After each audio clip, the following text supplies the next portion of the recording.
you stopped. Amazing. The adept that helped return Ivea to Nirn. Sorry. Vanus Galarian himself asked me to find you. We have a bit of a predicament. The Archmagister asked that I not say too much in earshot of my guildmates. Let's just say it's a magical anomaly. Untamed power from an unknown source. Plenty to catch a mage's interest, but that's just the trouble. It could be highly dangerous. For now, power draws mages like moths to a flame. We're a little hopeless that way. Votary Nalia, a knight from the Order of the Lamp, is on the scene. She needs someone to help her explore this anomaly and assess the danger. What do you say? Excellent! The anomaly is in an old complex called Sunamir, beneath the Sunhold Mages Guild. Good luck. Hopefully the rest of us won't be far behind you.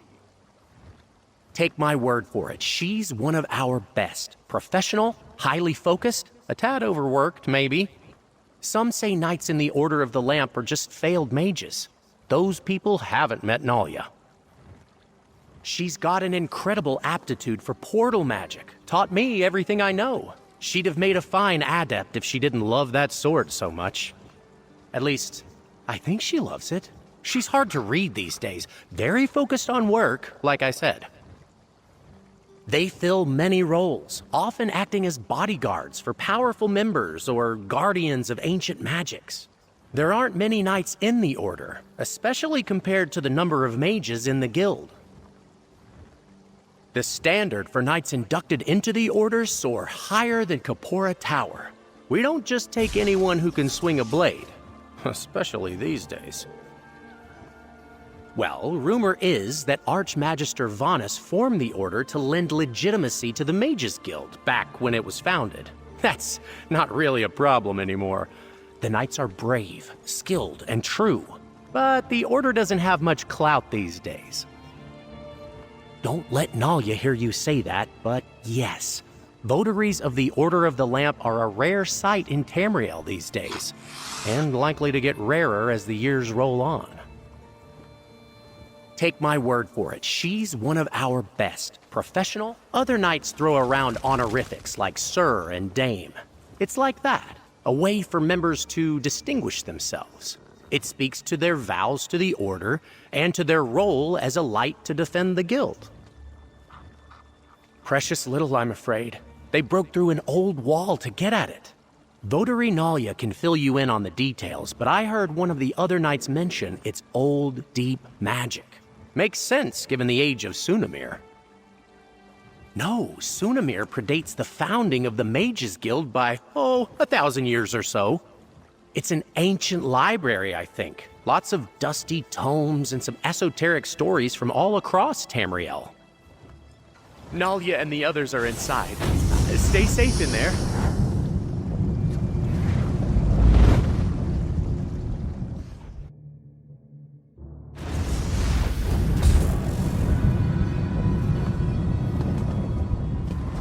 Good. You must be our backup. A nod came through. Magnus, watch over you, Nalia.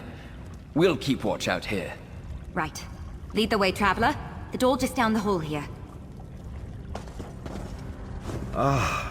You're the one Nalia's been waiting for. You're not what I expected, but perhaps that's just what she needs. Any chance I could get you to cast a few investigation spells while you're in there? Maybe learn something about this place. Never mind. Nalia's giving me a look. Just do what she says and watch her back. Got it? Thank you for coming. The guild will make this worth your time, rest assured. Head through the door over there. I'll be right behind you.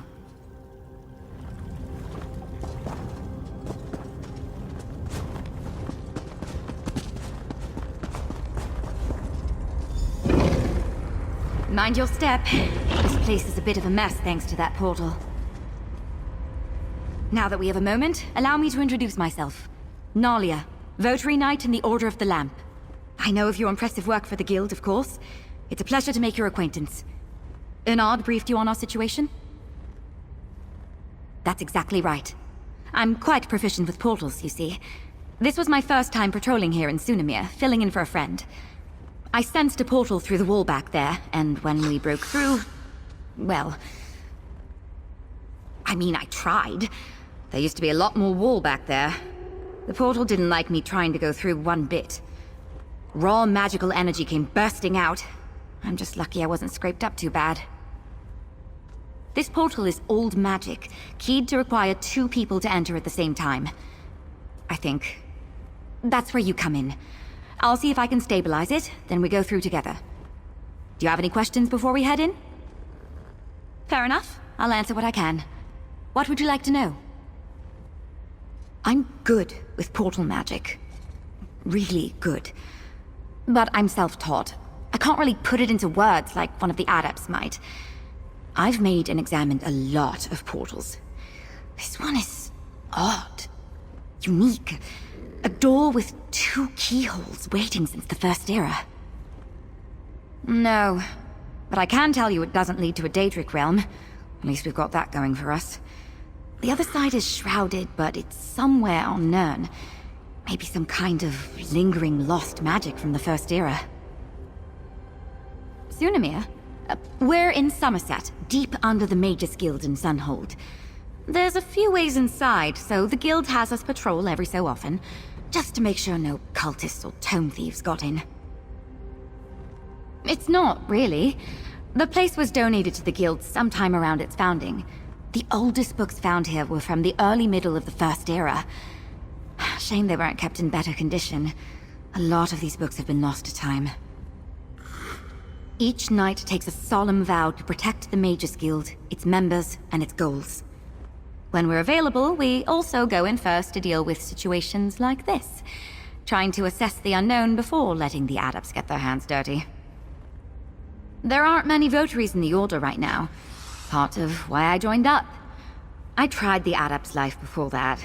Being a lamp knight suits me better, even if I still get called on for my portal magic just as much as before.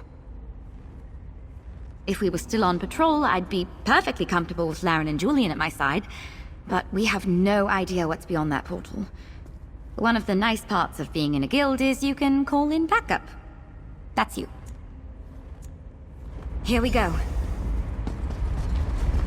It's happening again! Brace yourself! That blast reawakened some latent magic in here. Watch out!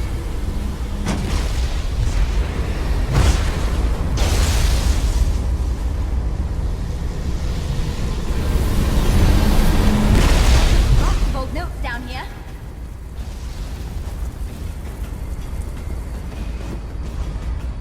And all books that would a location to meditate on. I just need a little more. An illusion? It seems distorted. This thing's as stable as I can make it. Let's head in before another surge of magic.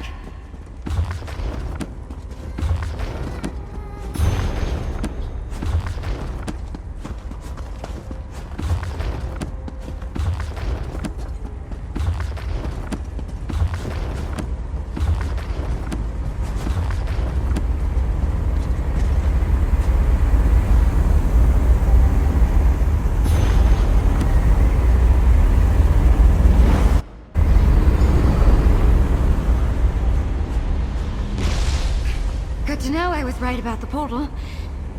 Let's figure out where we are and find the source of all this unstable magic. I have no idea where we are. Stay close, Traveler.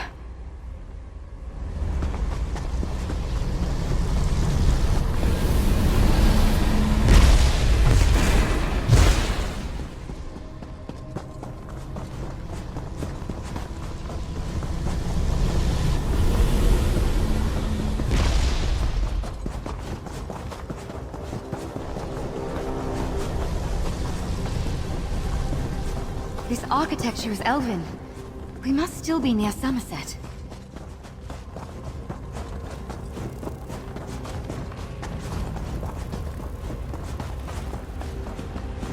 All these defenses are meant to protect what?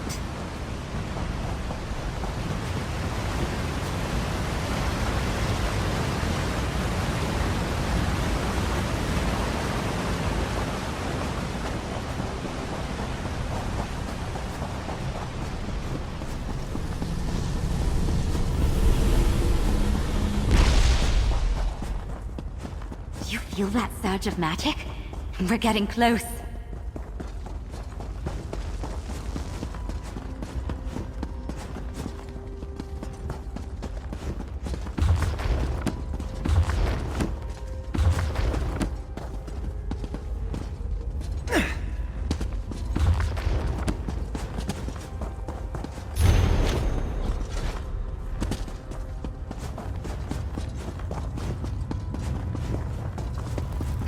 Good to know I was right about the portal. Let's figure out where we are and find the source of all this unstable magic.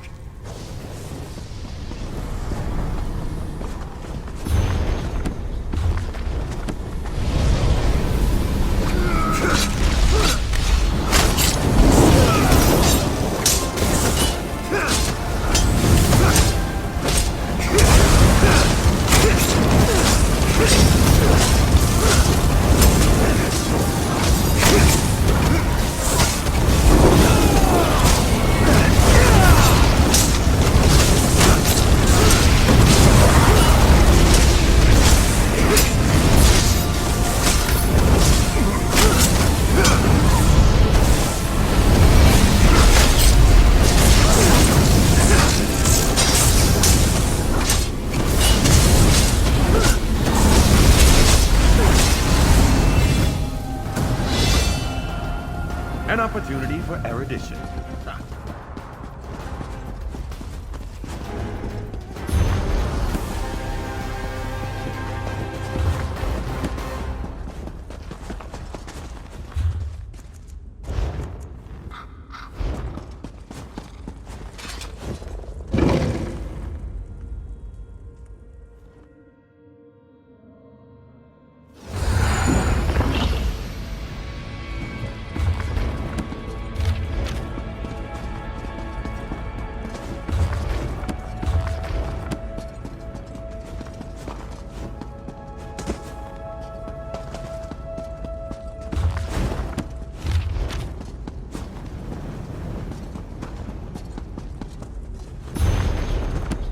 Ah, scholarship.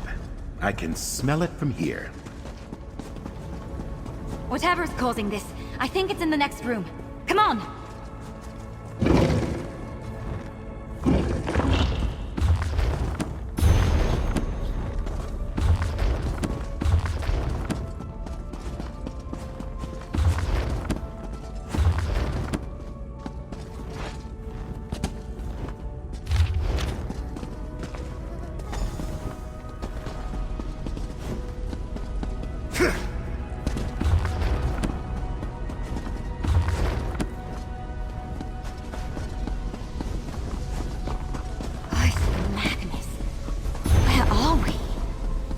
What is this place?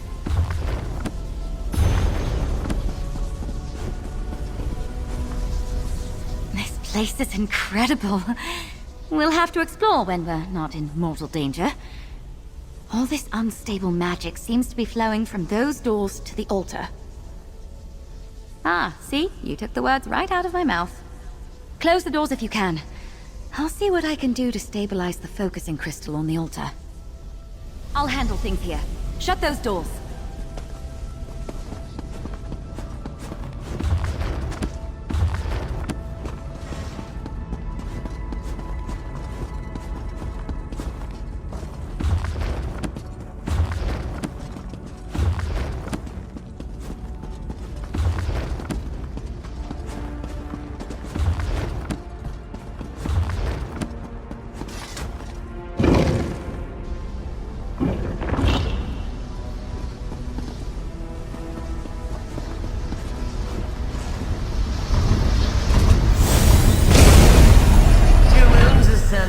Starpark night. One a lamp and one a light.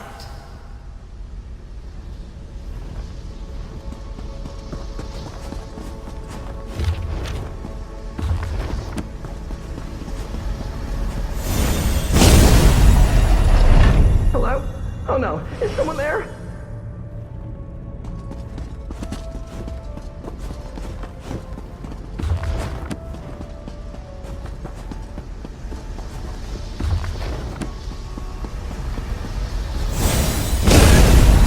It's been too long. since someone basked in my presence.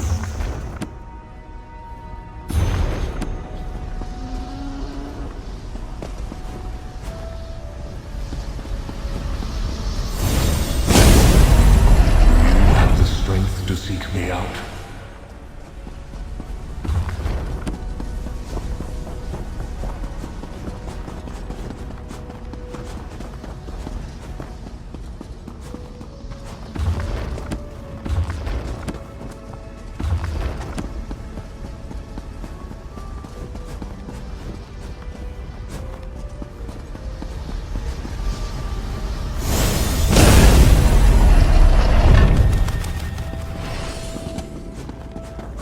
Adventurer, I need you up here, now!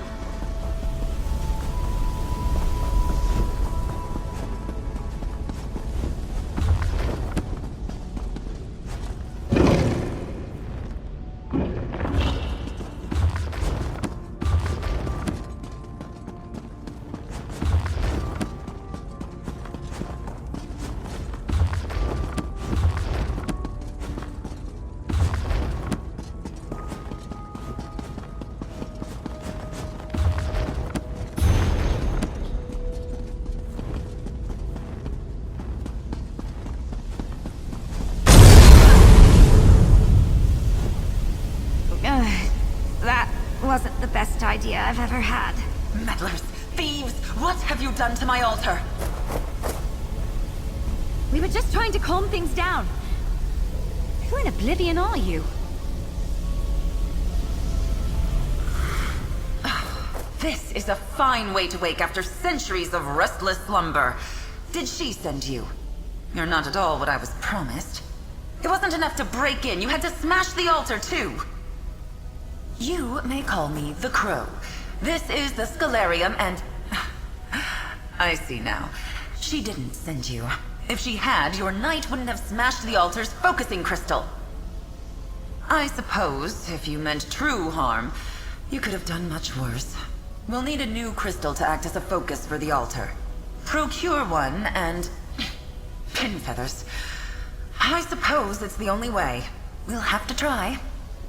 This altar focuses power to shape the very heart of magic itself. If we're going to get things under control, I'll need to talk you through the rite of scribing. But first things first, there should be an old focus or two in the East Wing. Hurry! The East Wing should still have a replacement crystal boxed up somewhere. Don't let the Scalarium's defenses stand in your way. Hurry now! We'll have all the time in the world to talk after the magic here is quelled. If the altar isn't stabilized, our conversation options will be very limited, because we will be dead. I'll hang back. That blast took a lot out of me. A talking crow? This just gets weirder and weirder. I suppose you'd better do what she says.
Good.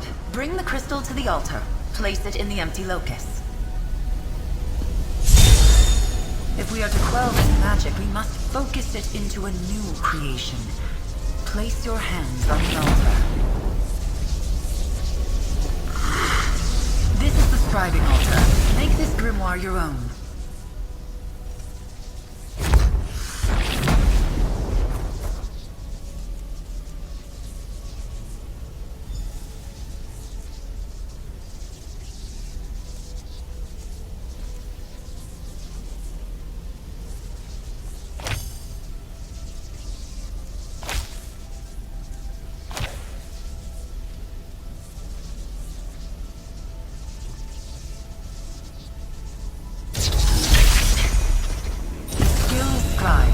The magic of the Scalarium is calmed. Well done. Let's talk about what comes next. Hang on. What just happened?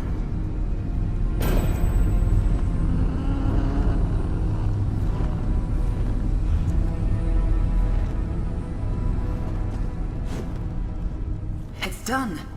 The altar is quiet, and for the first time in centuries, scribing has returned to Tamriel. It's clear Ulfsild did not send you, but I believe she would be quite proud of you just the same. Archmage Ulfsild the Evergreen? Warrior Witch of Kyne's Aegis? Clever woman of the Druidoc? The Pale's Priestess of Juno? She created the Scalarium and perfected the art of scribing. Like a ray of sunlight from Magnus himself. Yes, scribing is an art developed by Archmage Ulfsild in collaboration with powerful beings. Spirits, if you like.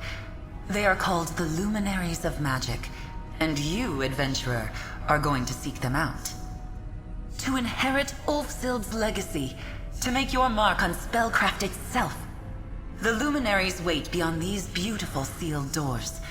If you're willing, I will guide you on the path of scribing. I will take you under my wing. There is a world of magic beyond your mortal ken, adventurer. With the Luminaries at your side, there is nothing you cannot accomplish. Speak to your knight. Consider my offer. There is much to be done, but it will be good to flex my feathers again. Like a flock moving across the sky, scribing twists and turns in the wind. It was an art form, a discipline, and a life's work. And as she got to know the Luminaries, it became a collaboration with her very best friends. Ulfsild saw the world differently. She could literally see magic, watch as it spiraled in ribbons across the world. As she grew up and formally learned to cast spells, it gave her a perspective on magecraft no one else had. Yes. She hoped that with proper technique and a sufficiently powerful focus, anyone could develop the same relationship with magic she had. She spent the work of lifetimes pursuing that dream, and never quite saw her work bear fruit. Most spells and skills are time-honored traditions, reliable, consistent, but they lack artistry, require nothing from the caster beyond a basic understanding of how magicka flows. I described scribing as an art because it requires artistry. Yes, that's a good way to look at it. Grimoires are spells and skills built from the ground up with artistry. No one would claim they're the most efficient, most reliable workings, but they're far more flexible than the average magecraft. Ha! You've got it! You can paint a picture with many different brushes, many different colors, can you not? Scribing allows a talented hand to do the same with magic, crafting a spell or skill in just the artistic fashion you want. Ulfsild's innate gift to see magicka brought with it a lifetime of lived experiences not easily transferred to others. So she developed the art of shaping magic via ink, parchment, and quill. What was missing was raw mystical strength. In so many ways, scribing hinges upon the borrowed power of the Luminaries, channeled through the altar. With their power flowing to the focus at the heart of the Scalarium, a mage is able to do incredible, ineffable acts of creation. And I have questions for you. It's been so long since I've spoken to someone like this. I'll spare you my interrogation. I'll learn more about you as you follow the path of the luminaries. We are beneath an island called Ivea. In ages past, Ivea was a sanctuary for magic, founded by Ulfsild's husband, Archmagus Shalador. I am caretaker to this space, Ulfsild's familiar, set to watch over it when the island was lost. Impressive, and well-timed. The Mad God's discovery of the Scalarium would have been catastrophic. I felt the shift when Ivea returned to Nirn, but had no idea what called it home. I can think of no one better suited to inherit Ulfsild's legacy. Has all record of her accomplishments been lost? Not a footnote remains of her life and deeds? Her discovery of the luminaries began long before she met and wed Archmage Shalador, though their collaboration would encompass the work of a lifetime. She did. I'm saddened and surprised. They were very much in love.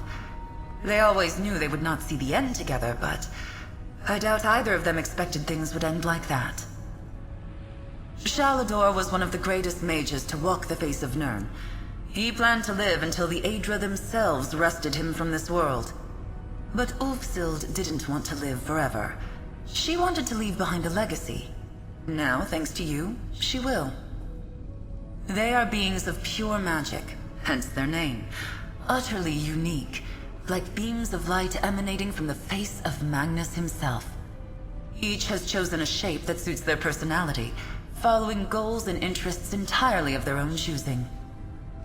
Ask each luminary what they are, where they came from, or how they came to be, and they'll each give you a different answer.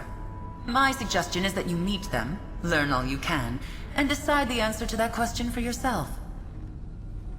As they themselves once taught Ulfsild, yes, the luminaries understand magic in a way mortals never could. Their power, freely given, will allow you access to arcane mysteries others could only dream of.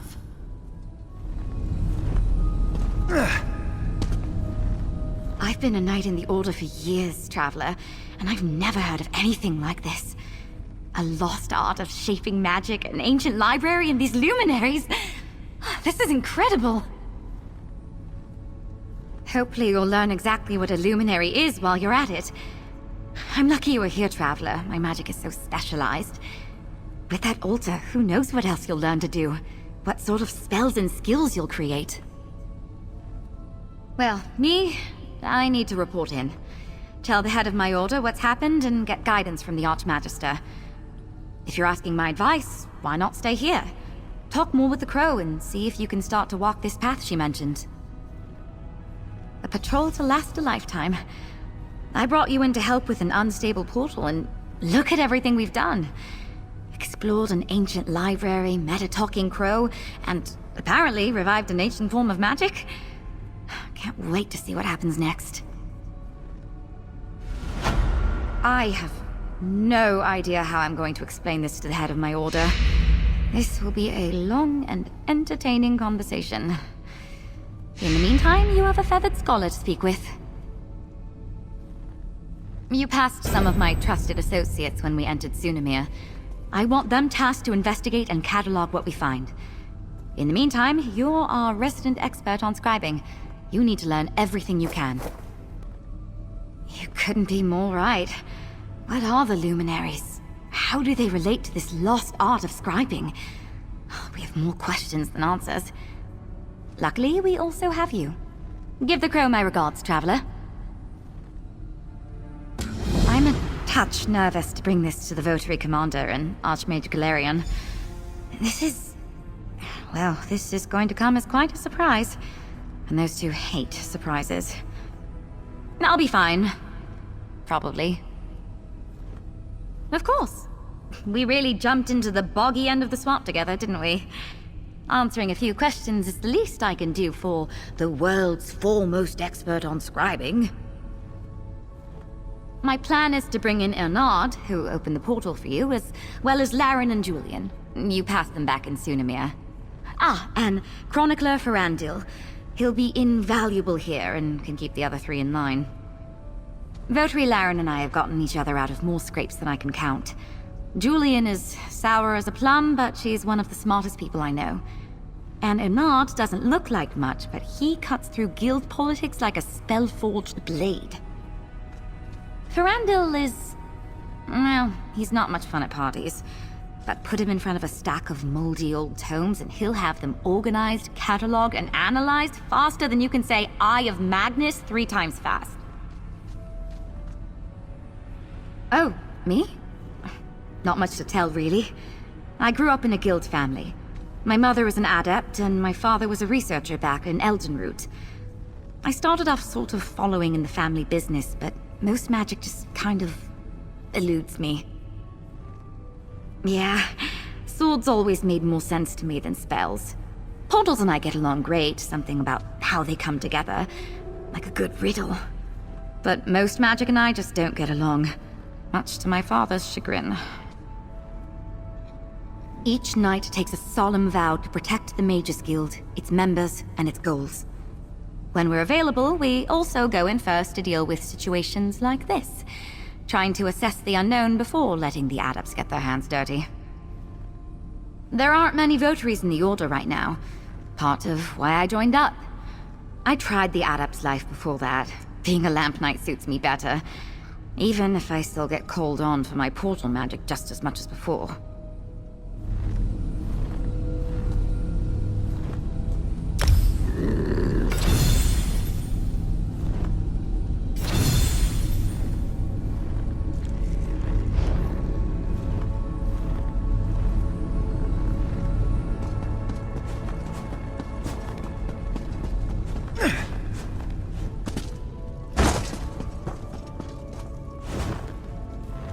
I'm glad you've chosen to stay, Interloper. The path to Master Scribing is not an easy one, but its rewards are innumerable.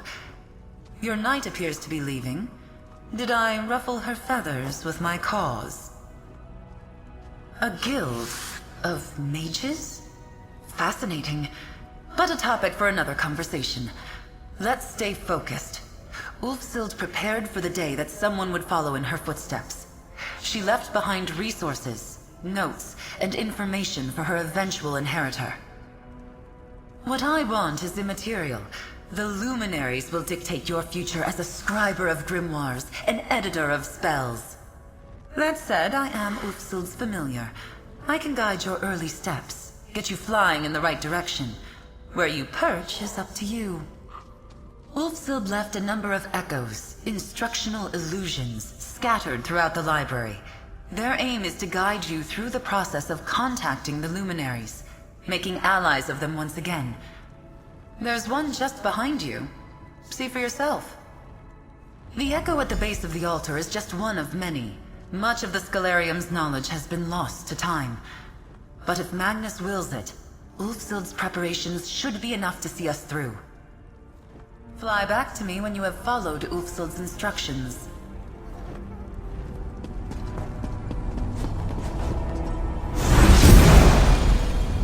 If you are seeing this, the Scroll has set you on the path to learn the art of scribing. A world of magic awaits you. I've left behind another sort of guide, the True Sight Lens. Seek it out in the East Wing.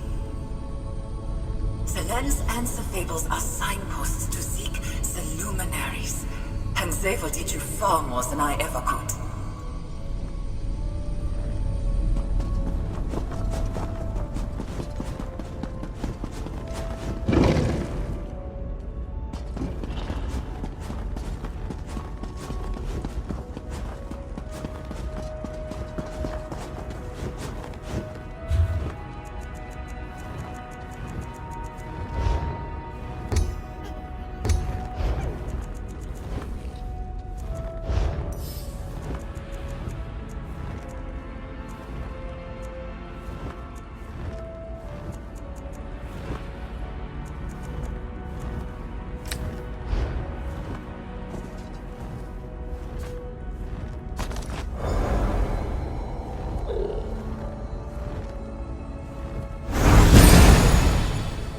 I made this lens so you might see the world as I do.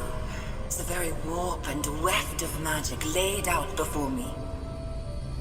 A look through the lens will allow you to see impressions left behind by the luminaries.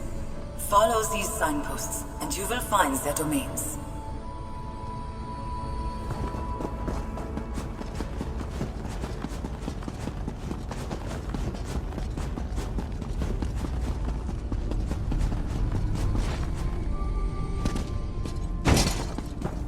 Good. You found the lens. It will be your most important tool in tracing a path to the luminaries. Merely holding the lens will attune you to the flow of magic. You will begin to see focal points, impressions left behind by these mystical beings. It's quite simple. Stand in one and peer through the lens.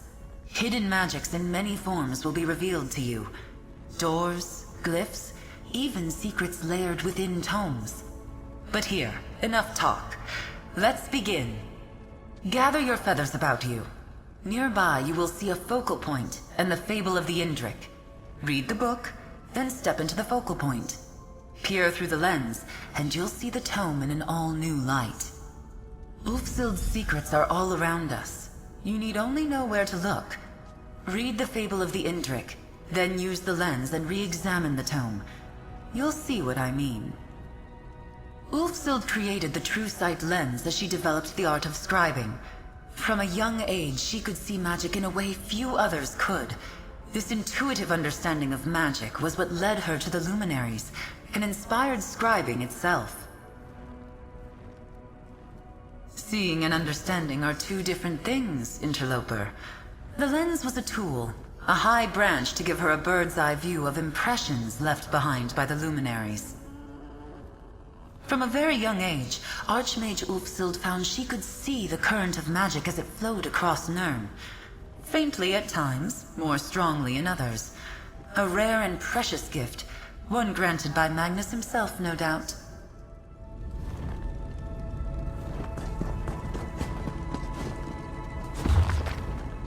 Now enter the focal point and peer through the lens. You will see what was unseen in the fable.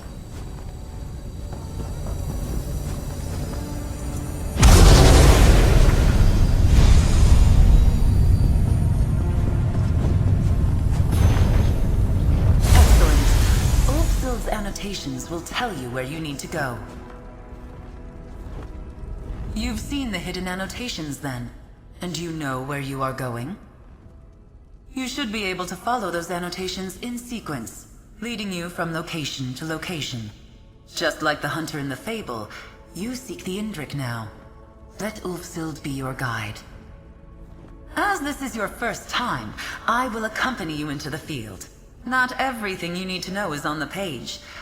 I will teach you how to break the luminary wards and retrieve key fragments to enter the Indrik's domain. I'll meet you at the Lady's Standing Stone in Oradon. How nice it'll be to really stretch my wings again. Indeed. Ulfsild gathered hundreds of tomes in her search for these tales. A small handful of her annotated volumes will be needed to find the luminaries. Beyond the Indrik, you will seek them out in whatever order you choose. Ulfsild felt a kinship with him. He was the first of the luminaries to ally with the Archmage, and the first to commit his power to the altar. If any of these unorthodox beings are still loyal to Ulfsild, I felt he would be the one. Tilt your head, and think of the altar as the heart of the Scalarium. Without it, the library would simply be a graveyard of tomes. A lifeless shell filled with old knowledge and stories of the past. What makes that heart beat? What gives it life? Yes. Before the doors were sealed, the Indrik, Netch, Dragon, and Gryphon fed the altar their strength. Now the heart of the Scalarium struggles to beat, and without that beating heart, your mastery of scribing will stagnate. Ah, there's the trick. We don't. Ulfsild underwent trials to prove her worth, to gain their trust. But that was lifetimes ago. All we can hope to do now is find the luminaries and remind them of their promise to Ulfsild. The rest is up to you.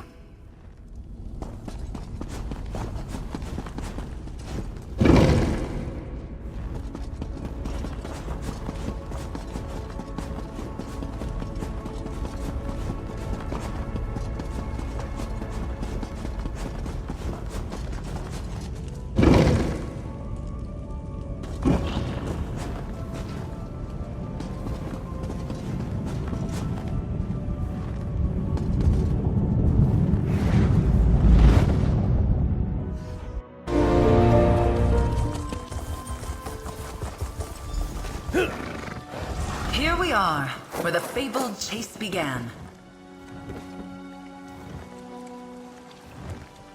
Ah, what a flight! I almost didn't want to land. But, to business. The luminaries are beings of great power. Each has a domain they have shaped to their choosing. Each domain has a door, and each door, of course, has a key.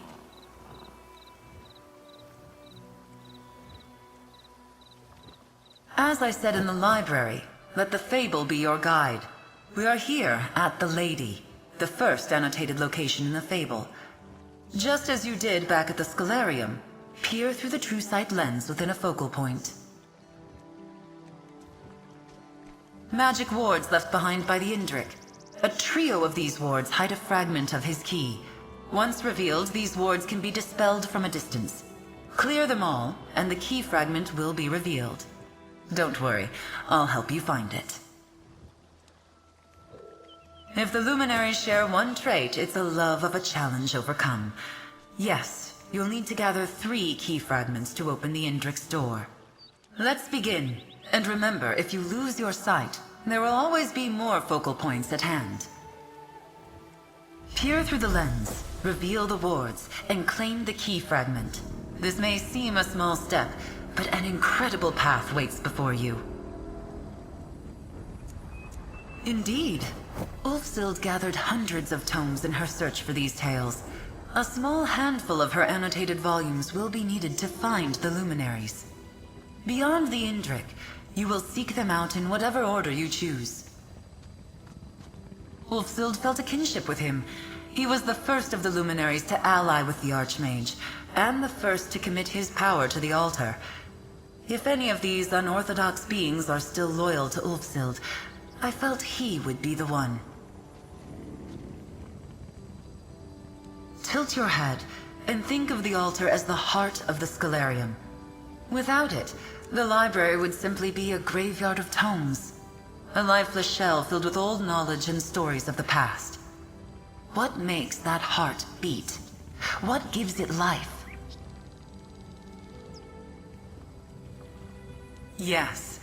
Before the doors were sealed, the Indrik, Netch, Dragon, and Gryphon fed the altar their strength. Now the heart of the Scholarium struggles to beat, and without that beating heart, your mastery of scribing will stagnate. Ah, there's the trick. We don't.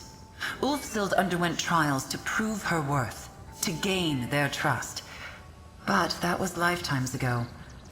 All we can hope to do now is find the luminaries and remind them of their promise to Ulfsild. The rest is up to you.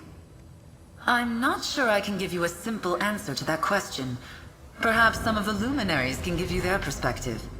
My best guess? When you see magic the way they do, your taste for the company of mortal mages might sour. That ruffles the feathers more than I intended. Think of it this way. Your average archmage is just a neophyte compared to the luminaries. I think these hidden keys are a way to dissuade, let's call them, casual questions.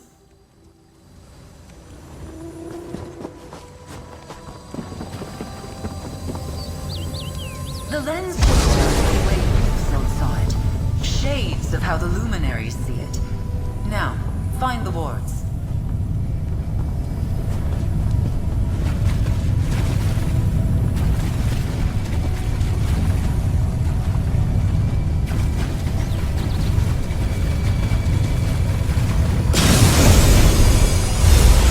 Your vision has faded. Find another focal point. Each will be in sight of a ward.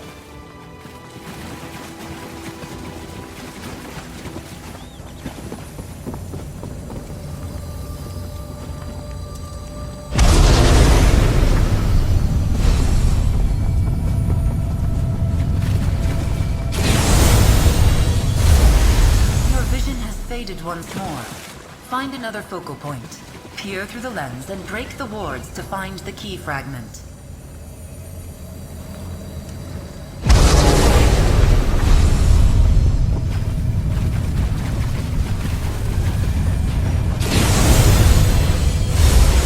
The wards are gone, and the fragment revealed.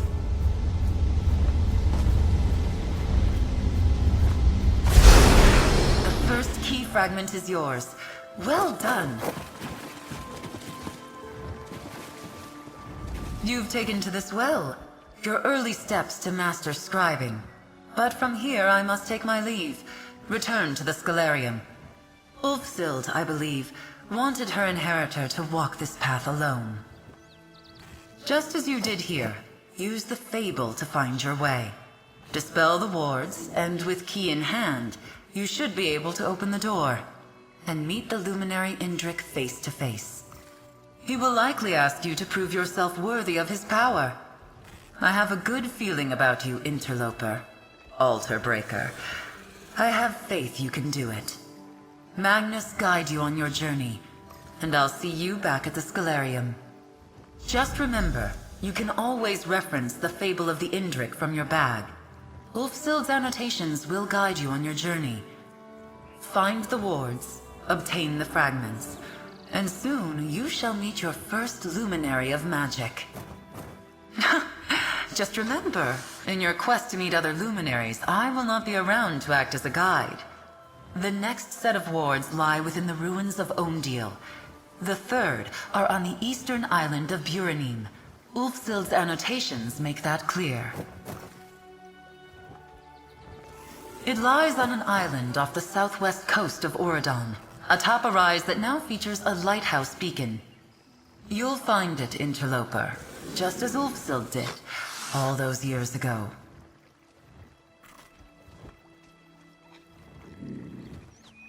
I'm not sure I can give you a simple answer to that question. Perhaps some of the luminaries can give you their perspective. My best guess? When you see magic the way they do, your taste for the company of mortal mages might sour.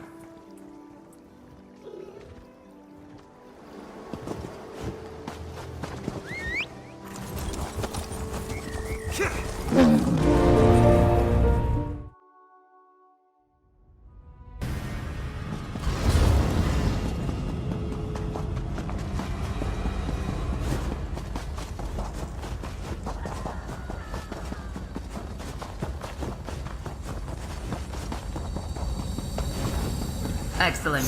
The wards are nearby. Seek the key fragment. Walk the path.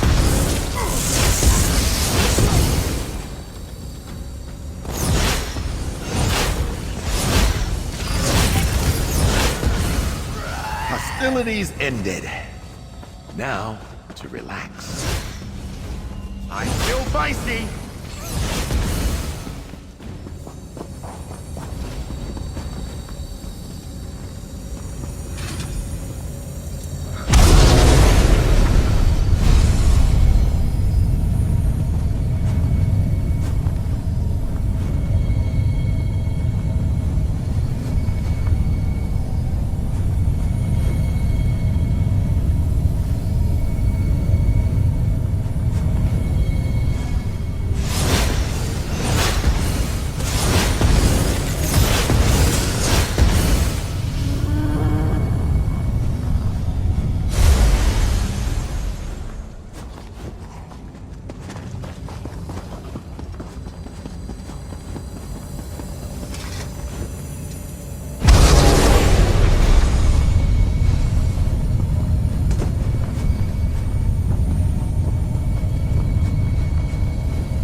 Hostility!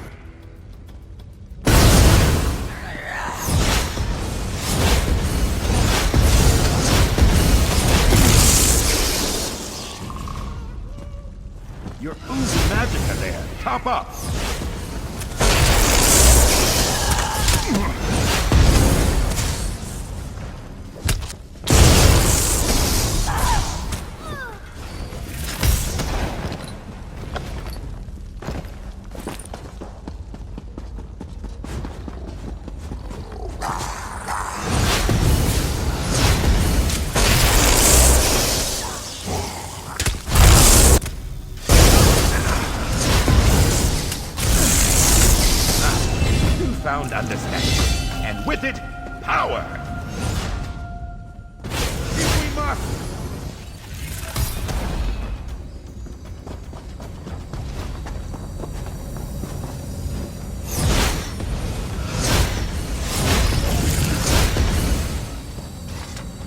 That's done.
Gather your feathers about you. The last fragment is within those ruins.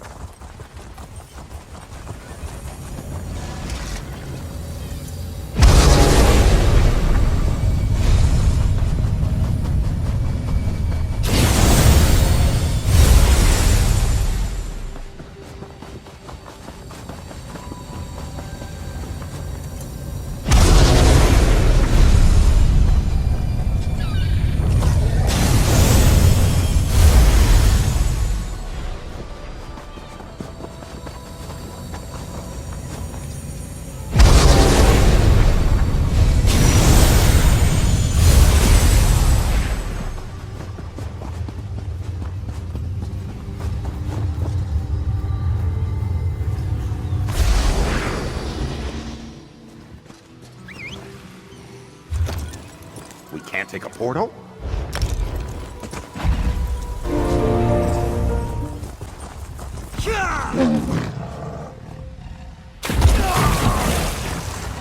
You've flown true. The luminary Indrik's door is close. Find the path to the top, and take the next step on your journey.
It has been many long years since a mortal entered my domain. And now here you are, following in Ulfsild's footsteps. Welcome to my domain, adventurer, bearer of my fable.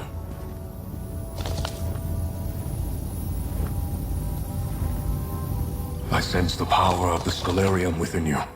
Your ink-stained hands have touched the altar's magic. I sensed too when Ulfsild's essence faded from this realm.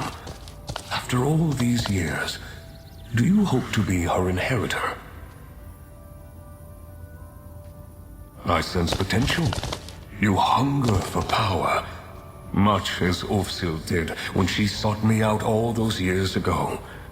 I will ask you the same question I asked her. Do you deserve this power? The power to edit grimoires, to rewrite magic. How curious. I offer you the power to maim or to mend, to blast with flame or freeze with ice. You would turn down such a gift. We shall see. First, my door must open once again. Place the fable you carry with you upon the dais. A story is never just a story. It has the power to change from within and without. The fable of the Indrik acts as a symbolic connection, a commitment from me to you. Place the book and open the path.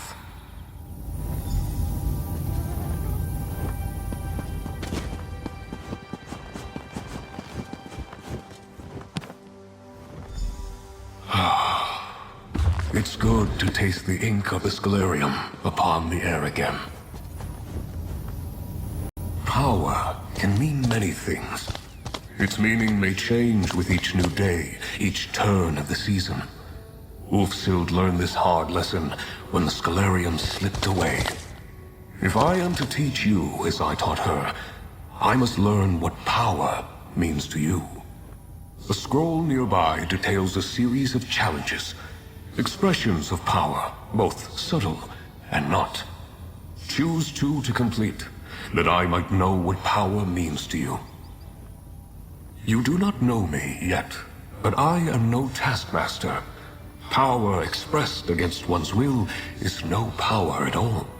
Attempt only the challenges that appeal to you. When you are done, return, and we will take your next step together.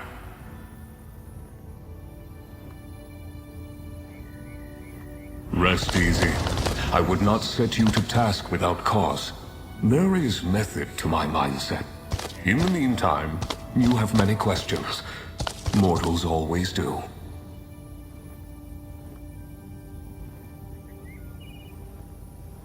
My pocket domain, shaped and hewn into being in the same way I chose my form.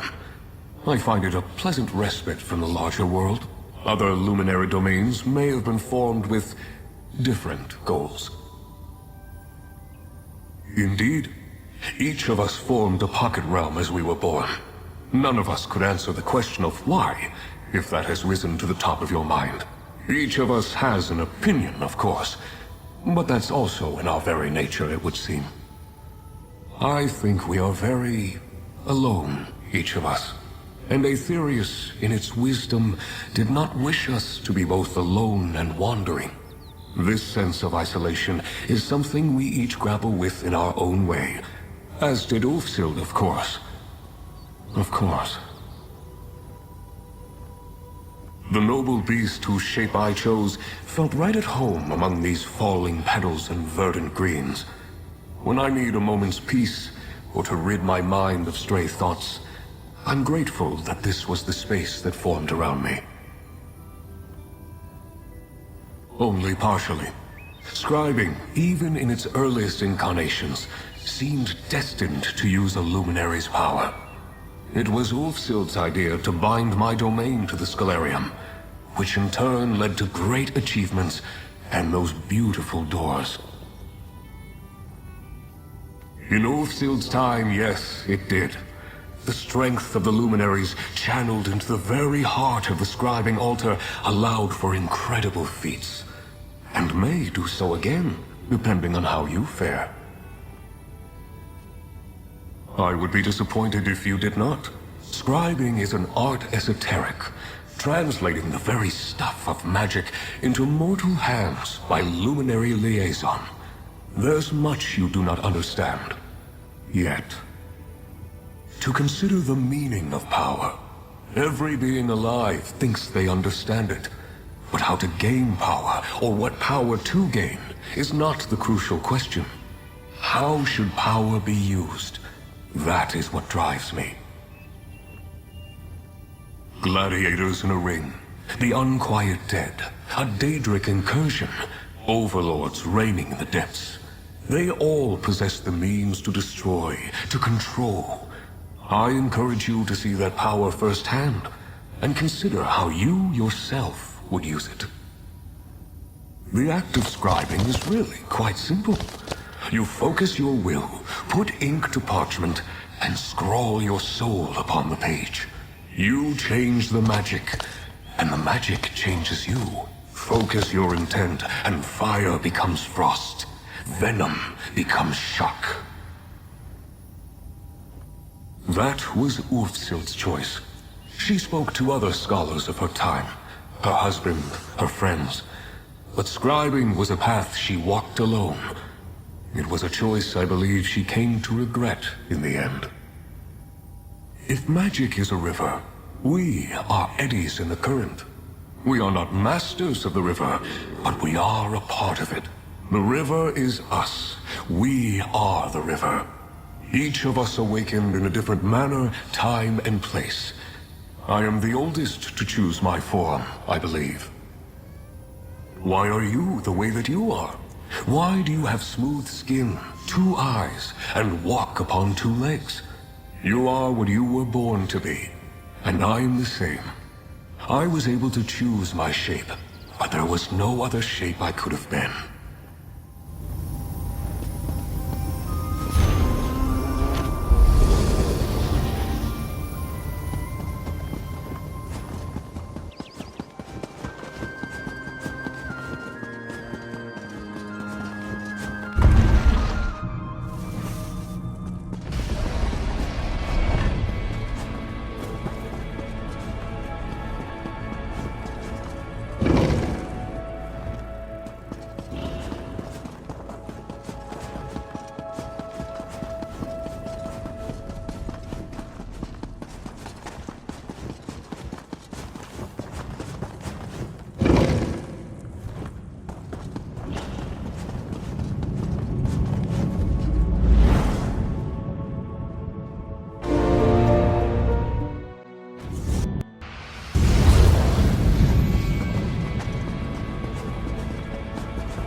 Well done, mortal. You have risen to the challenge.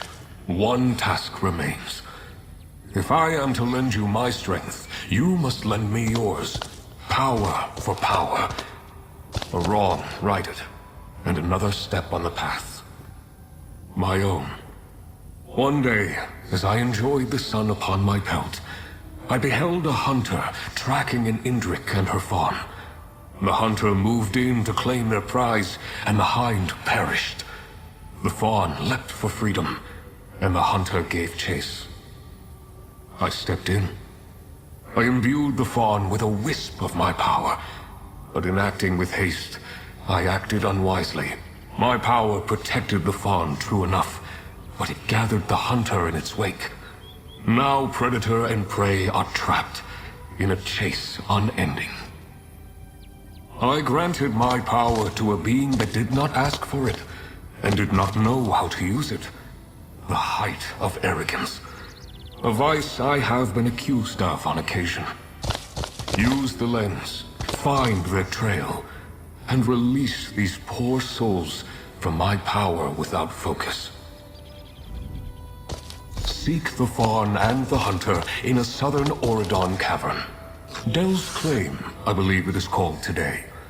Restore this ill-used power, and I will lend my strength to yours. A signpost on your path to master scribing. Of course, this chase has been running for some time now. Another moment to clarify your mind, improve your focus, will not hurt. I was already old when Ulfsild and I first spoke, centuries ago. I have lived the length of many mortal lives. To see such a young, beautiful creature on the verge of oblivion, I acted without thinking. A mistake in the end. Truth is a form of power, mortal. And the truth is that I have made poor decisions, just as you have. One of the things that binds us together, I suppose. The gods want us to learn by doing, and failure is a very instructive teacher. The act of scribing is really quite simple. You focus your will, put ink to parchment, and scrawl your soul upon the page. You change the magic, and the magic changes you. Focus your intent, and fire becomes frost. Venom becomes shock. That was Ulfsild's choice. She spoke to other scholars of her time, her husband, her friends. But scribing was a path she walked alone. It was a choice I believe she came to regret in the end. The term itself was chosen by Ulfsild, you understand. None of us thought of ourselves as particularly radiant before our work with the Archmage brought us together. Aside from myself, the luminaries are the Netch, the Gryphon, and the Dragon. She craves mysteries, mind puzzles, and riddles, hoards them as a real dragon might, there in her mind, always on the lookout for a new prize to add to her collection. What can I say that encapsulates the experience that is the Netch? It follows its own currents as it floats through life. Means well, truly, and attempts to see joyful things done in the world, just insists on doing them in its own Netchy way. Obstinate to a fault, he's convinced he's the shield behind which we might all find safety. And look where that got him. His little friend is far more intriguing. Strange little beast that he is. I was already old when Ulfsild and I first spoke, centuries ago. Truth is a form of power, mortal. My pocket domain. Shaped and hewn into being in the same way I chose my form. I find it a pleasant respite from the larger world. Other luminary domains may have been formed with different goals. Indeed, each of us formed a pocket realm as we were born. None of us could answer the question of why, if that has risen to the top of your mind. Each of us has an opinion, of course, but that's also in our very nature, it would seem. I think we are very alone, each of us. And Aetherius, in its wisdom, did not wish us to be both alone and wandering. This sense of isolation is something we each grapple with in our own way. As did Ulfsild, of course. Of course.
the sides!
Thought-provoking.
Come now, little fawn. You cannot run forever.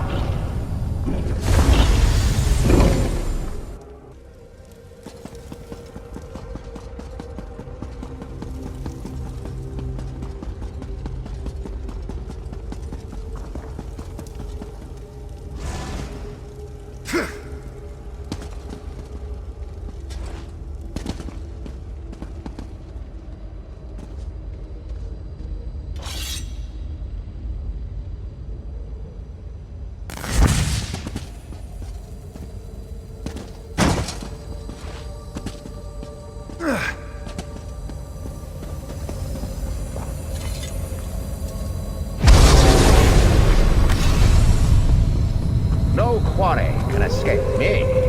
Hounds, after it!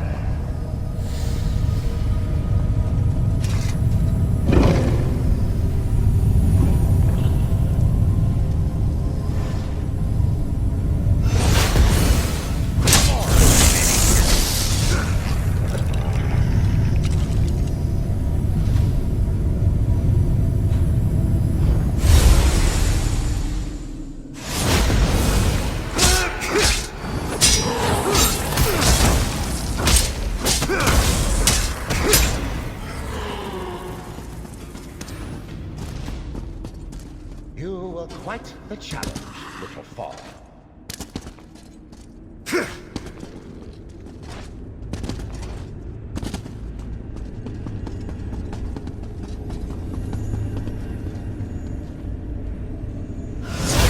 Another trophy for my collection. Beacon!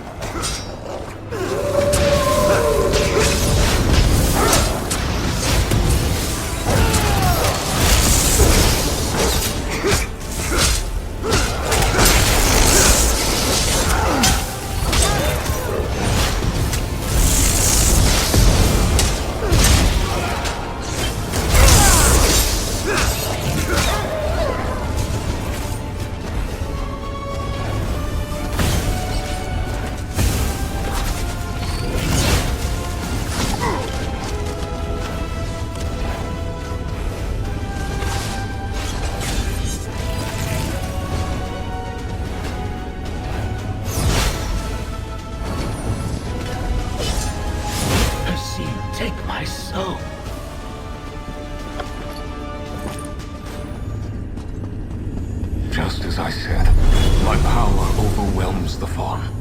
A ward of that power now binds it. Dispel the ward.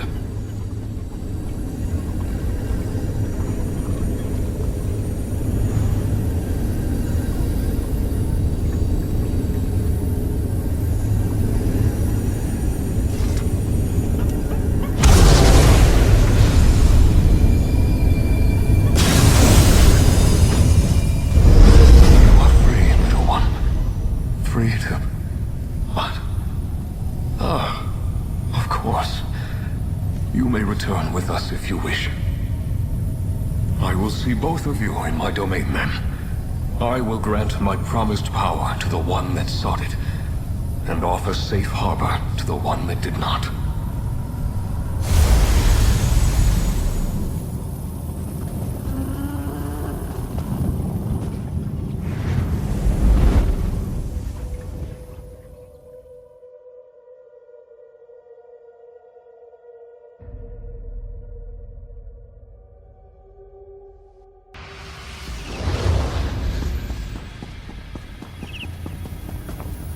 The fawn is safe.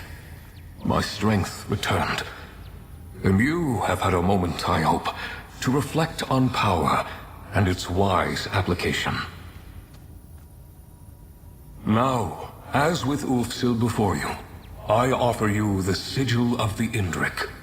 You will take it to the altar and imbue my strength within. The power I pass to you will infuse every drop of ink, every sheet of parchment, each whorl and dot upon the page. Until now, your mastery of the art was limited. With my support, your horizon expands. So too, the vision of your allies. I will ensure their efforts to explore and chronicle the contents of the Scholarium meet with success. Your knight has returned, with allies at her side, but that can wait. Mortal, Fable-bearer, friend, accept my gift to you, the power of a luminary of magic. You have completed my trials. You have shown wisdom in the use of your power. Take my sigil, join its essence with the altar, and let the ink flow once again.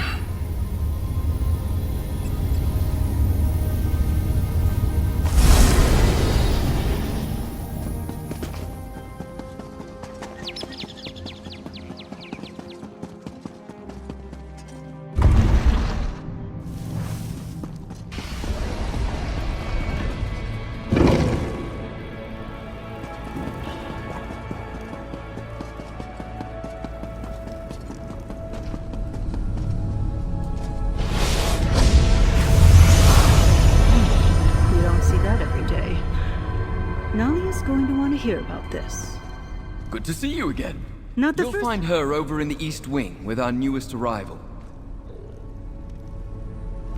Not the first time Nalia's gotten herself in over her head. I suppose that's why I'm here. To help keep her head above water. Quite the adventure we're on together, eh? I hear Nalia's conversation with Archmage Galarian went surprisingly well. Don't take my word for it, though. She'll have much to say on the matter, I'm sure.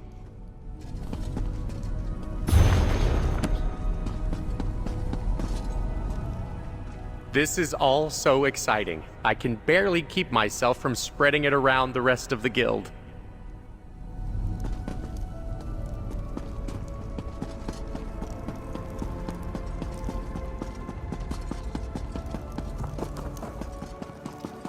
There you are. I wanted to introduce you. This is Chronicler Ferandil. Good to meet you. Nalia and I have been touring the library and I've already found, well, some terribly surprising things. Ferandil is a chronicler, one of the best the guild has to offer. You two talk a moment, and then we can discuss what comes next. Chronicler Ferandil, at your service. Chronicler of tomes, scrolls, scripts, and otherworldly delights. I'm glad that I was able to make the trip. I think you'll find my skills quite valuable on this most unexpected expedition. I've been tasked with facilitating this lost art form you've rediscovered.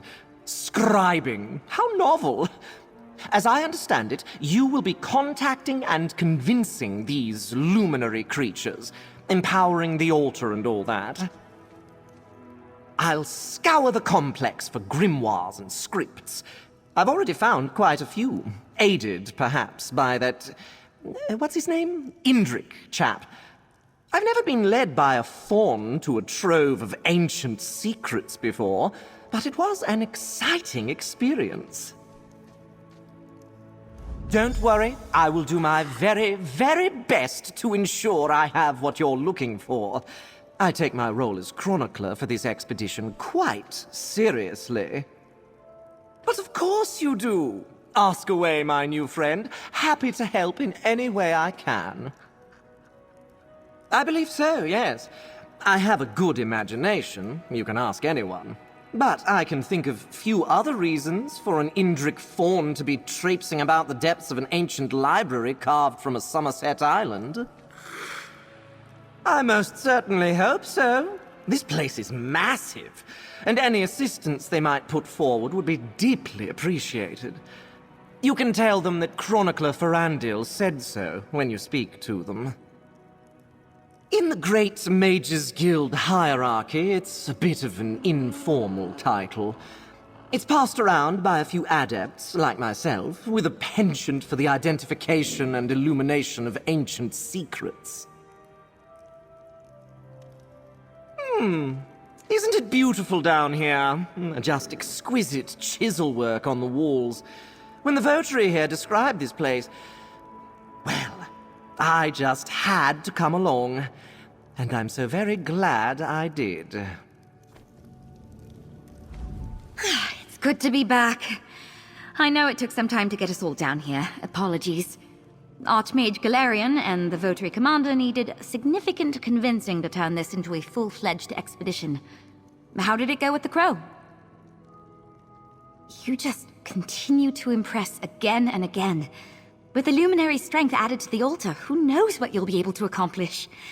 As you might imagine, guild leadership is very interested in the art of scribing. For the duration, you have more luminaries to find, this complex needs to be explored, and the secrets of scribing are just waiting to be teased from the past.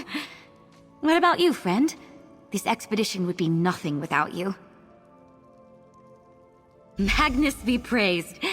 We've secured supplies for a full-fledged expedition, you've allied with your first luminary, and the altar surges with new power. Not bad for a day's work. What happens next is up to you, be it Gryphon, Netch, or Dragon. We've gathered their fables in the main hall. If you have any questions, let me know.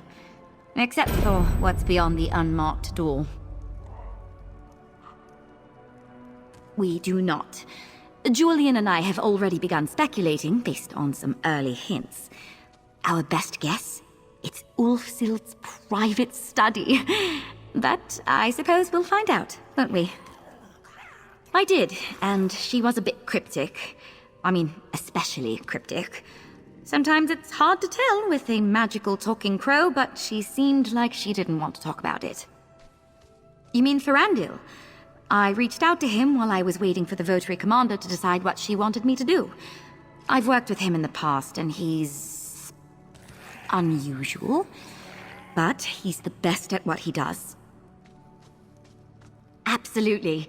We're relying on him to help us understand what's useful, what's valuable, and what's just scrap paper. He told me the altar is already vibrating along his transmutational axis. I have no idea what that means, but I think it's good.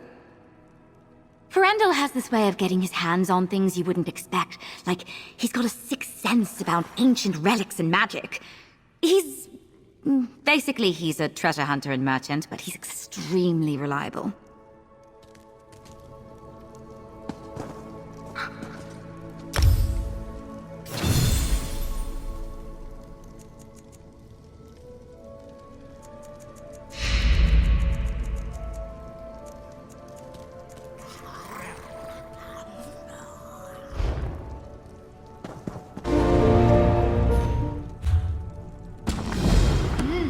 I see you found whatever this is. It's not the Fable of the Netch, as I recall it. Nevertheless, an entertaining read. I quite enjoyed the Netch bosom. We knew there was something off about that book, but we've been searching for material to support your investigation of the Netch's wing, and this was the best we could find. Almost like someone's keeping the real books stashed away somewhere. I am occasionally fond of the Netch's levity. However, if you are short on patience for playful antics, you may find this a difficult trial. Worth it, I think, on your path to master scribing. A prank, no doubt. The Netch is known for pranks and tricks. It enjoys wandering invisibly, causing mischief and spreading what it considers to be joy. The Netch almost certainly traded out the Scalarium's fable for one of its authorship. I think it likely the Netch will reveal some sign to you. It delights in showing off its cleverness. Nalia and I discovered an echo in the West Wing that should relate to the Netch.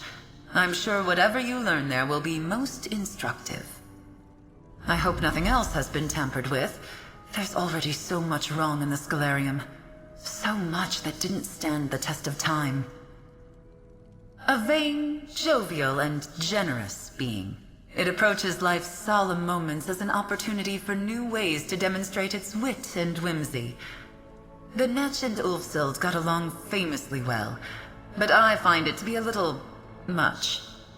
It enjoys being the center of attention, its tendrils ever-reaching forevermore. Ruffles my feathers a bit. Its actions will seem enigmatic, even esoteric, but it really does mean well, I think.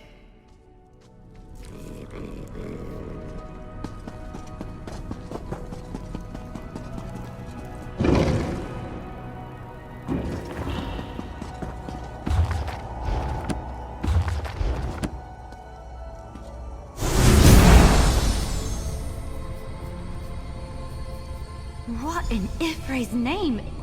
Is that a squirrel? Hey there! I thought you could use some help tracking down the fable.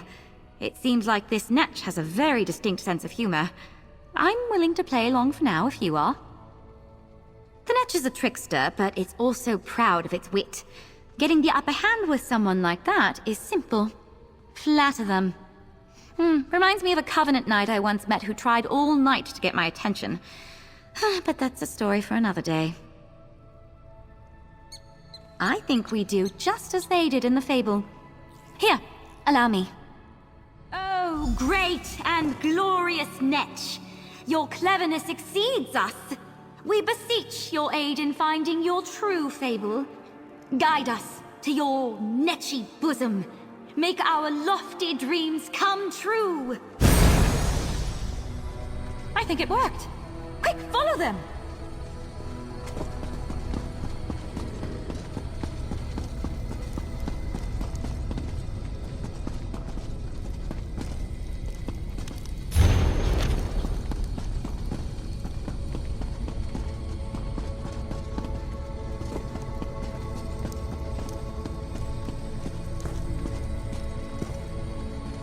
Good heavens, I say!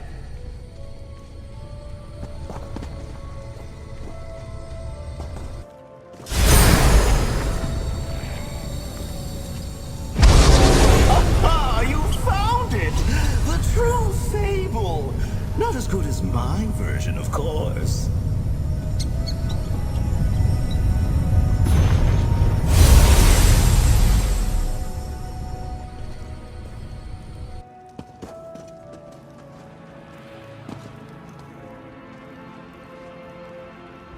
Any luck finding the real fable? Let me look. Here, this part about the river settlement. I bet anything that's Bulmera. Lovely place. There's a big river running through the middle of town. Sounds like it was even bigger back when the fable was written.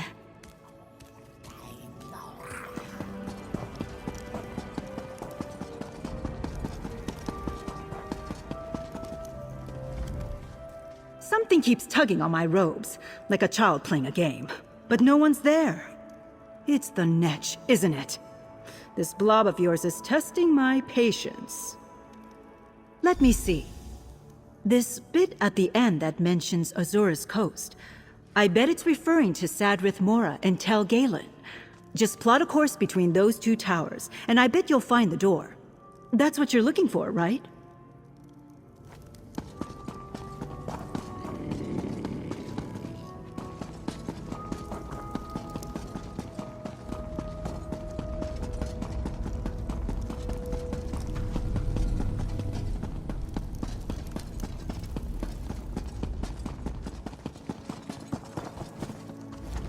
There are so many awe-inspiring creatures whose shape this luminary might have taken.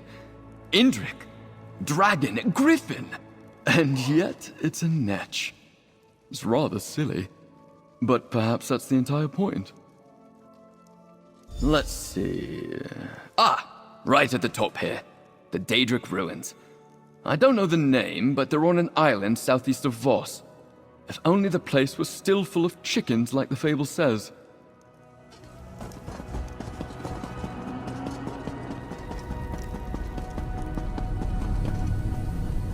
Well, more tricks? Or did you find the real fable of the Netch? The real fable? Of course. I remember it well. Let's see. There was mention of the Zainab, yes? The ruins you seek are called Nechuleft. Be sure not to fall like the Ashlander in the story. The Netch may not see fit to catch you.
To Apocrypha with you.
intellectually stimulating.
Welcome to my little grotto.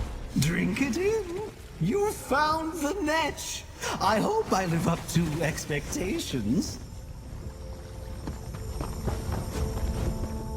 Behold, my beauty, my splendor. A gift to you, not Ulfsild. You have worked hard to find me. I know why, of course. I always know why. Confirm for me, please. Ulfsild is gone, yes? She said that might happen. I hoped she was mistaken. She often was. Well, no Ulfsild, no problem, not Ulfsild. You have a naturally buoyant spirit, I can tell. This will be an effervescent experience. Let us begin. Let's open the door to my domain and let some of my beauty, my majesty, into the Scholarium. Place the fable on the dais. Yes, the original fable. Not the new and enhanced version I wrote. That one won't work, unfortunately.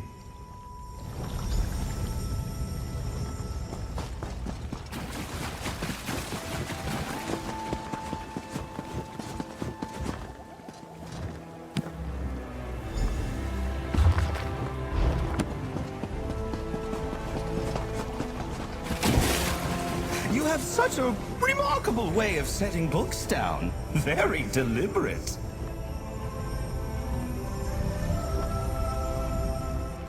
I'm supposed to test you. But tests are weighty, not good for floating. I prefer games. Easier to win and just as easy to prove how clever you are. Oh, listen to me, droning on like the dragon. Anyway, I have some games for us to play.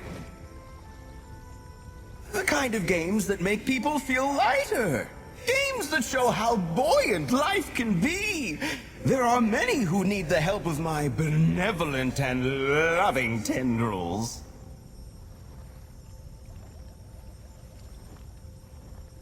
Oh, anything to take the weight off the shoulders. Health, or happiness, or even money. Ulfsild tried to explain money to me. It sounded depressing. But apparently, people quite like it.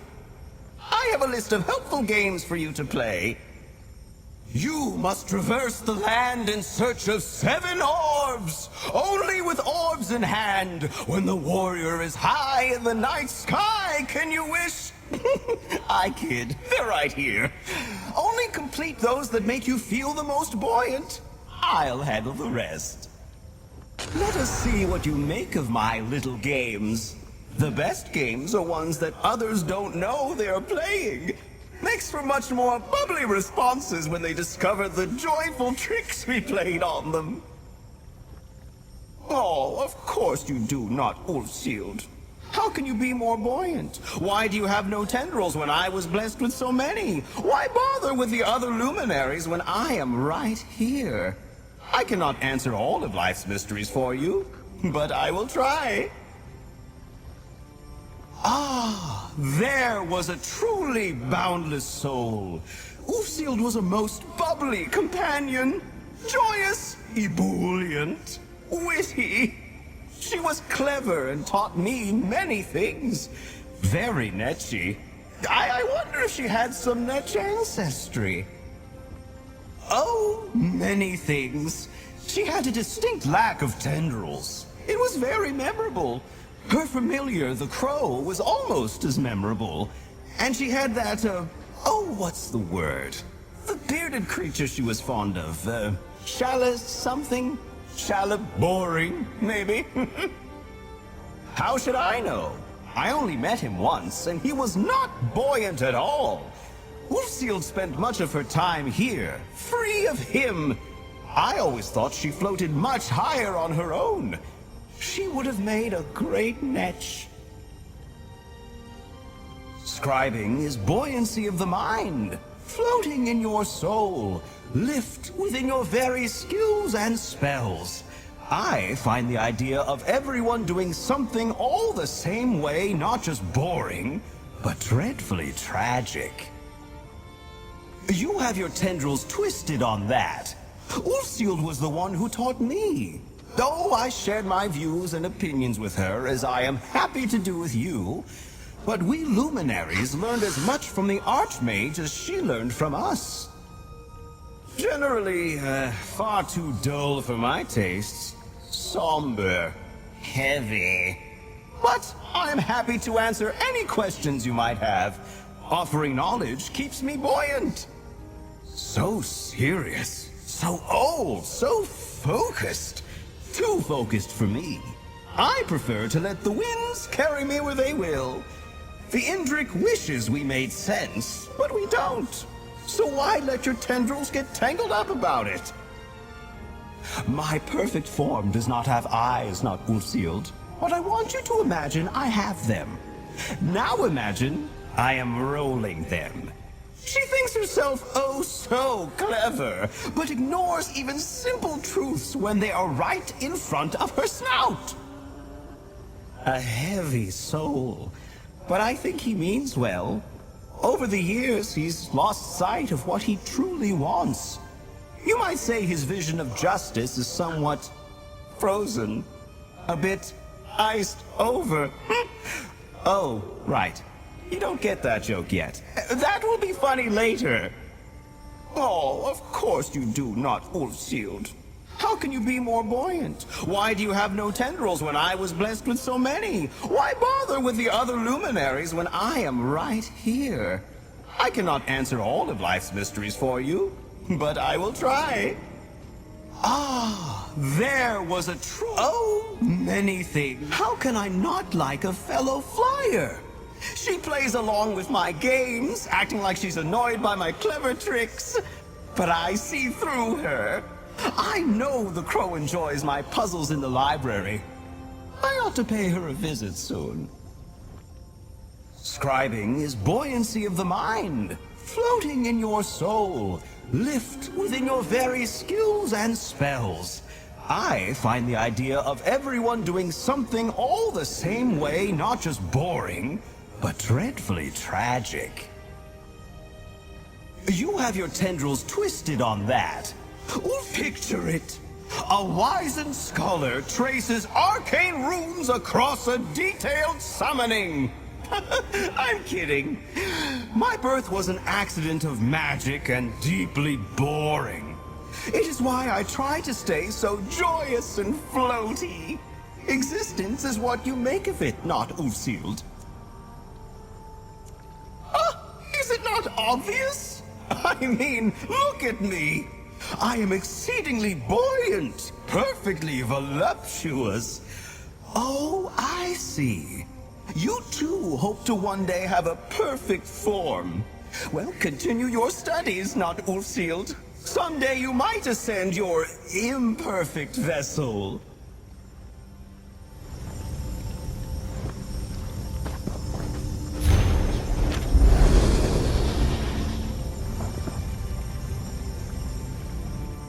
No tricks to these games. When people see what you've done, it will inspire joy and floating. I believe Ulfsild herself would have approved, not Ulfsild.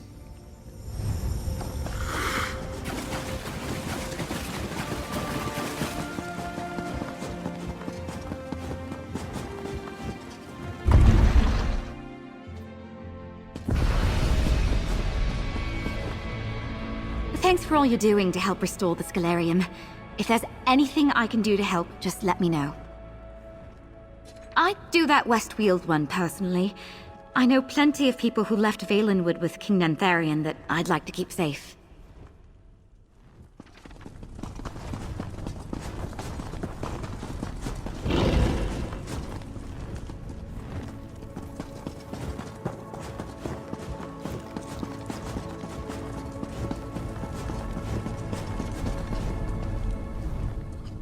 Everyone keeps talking about these odd things happening to them.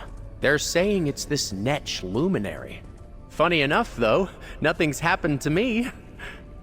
Wait, does that mean the Netch doesn't like me?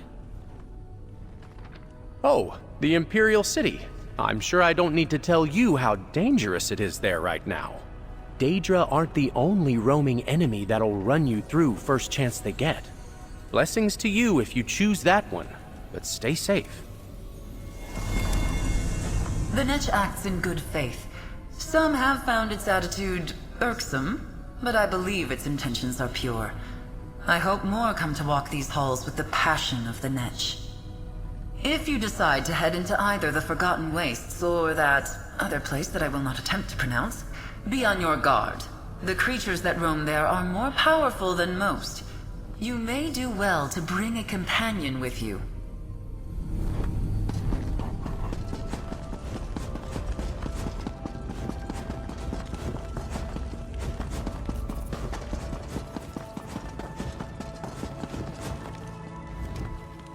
It seems like the Netch has stopped its pranks. Thank Magnus. And thank you. I suppose even children get tired of the same gag over and over. If you're going to be fishing in Vardenfell, make sure you have bait. If you don't have the right bait for the right water, you won't catch a thing. I used to live near a lake. Fished almost every day. I miss the quiet.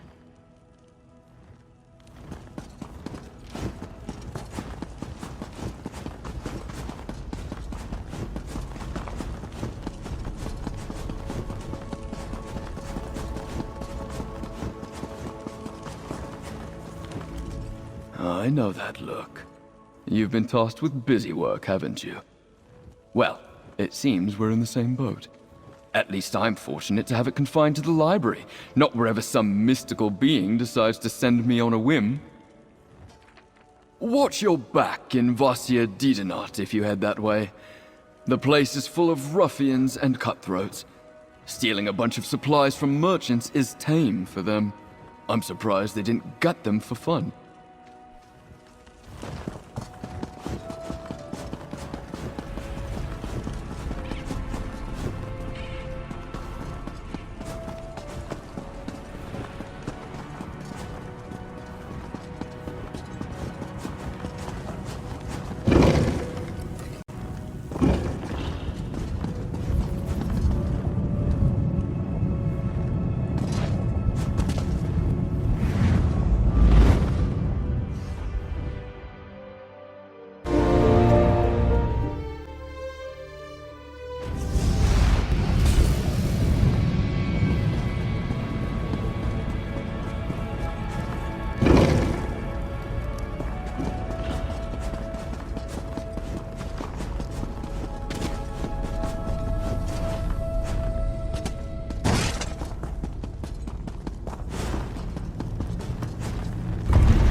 most impressive, not Ulfsealed. I will ensure the mortals I have in mind are aided by your buoyant deeds.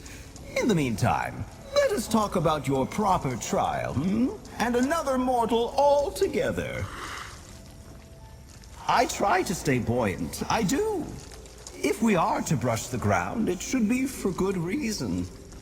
A father breathes his last in Vardenfell at a clinic in the town of Suron. He has regrets to resolve before his soul becomes untethered and drifts away. Your cleverness almost reaches that of Ulfsealed, not Ulfsealed. His soul has splintered into 3 parts. While my tendrils can hold him here for a time, a dark spirit seeks to claim him. That is why we must move quickly, with the help of your knight.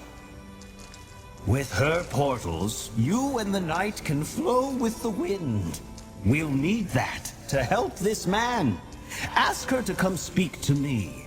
I will make her float with knowledge, and you can prepare for your journey. Soar suspended by your good intentions, not Ulfsealed. The clinic is in the town of Suron on the Isle of Vardenfell. The night will be an effervescent addition to your trial. I just know it. Of course. I thought you might have things to ask, not Ulfsealed. Your mind flows like a Netch's. Breezy, quick, absorbent. You know how some people just have trouble floating? He's like that. Nirn is a river, and I feel along the bottom for things to make float. He's one such soul.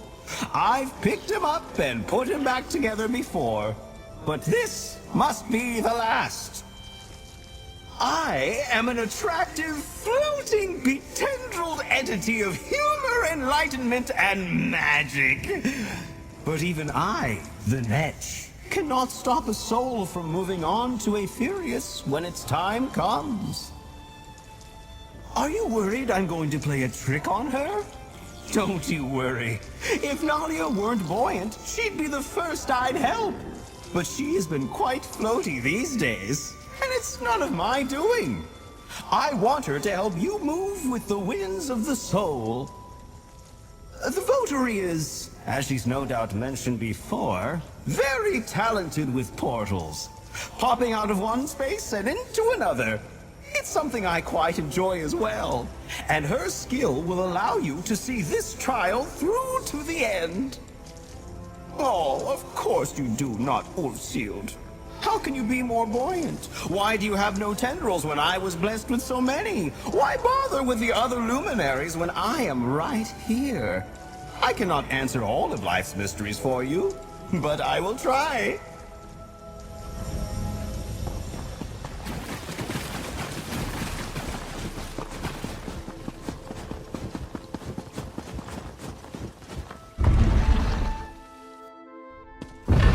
Knight, you have an aptitude for magic.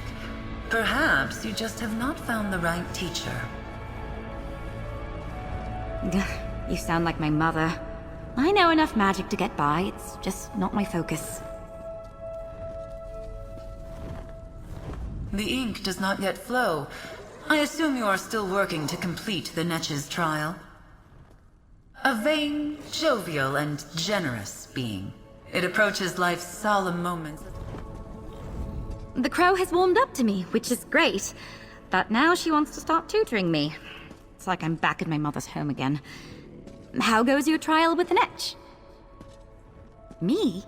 Of course! From chasing illusionary squirrels to luminary trials? It's been quite a day. Do you know why it wants me to tag along? I suppose when a magical being asks you to help out, you help out. This will be an interesting story to tell my parents when I head home for New Life Fest. See you when I catch up, adventurer.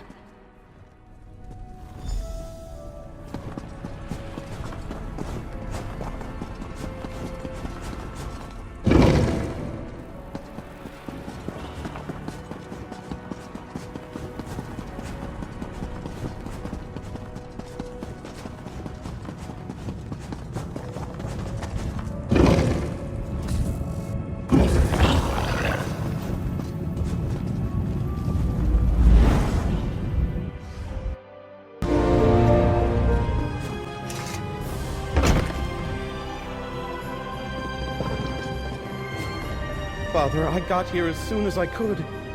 Please, can you hear me? I'm sorry, my love. He's very weak.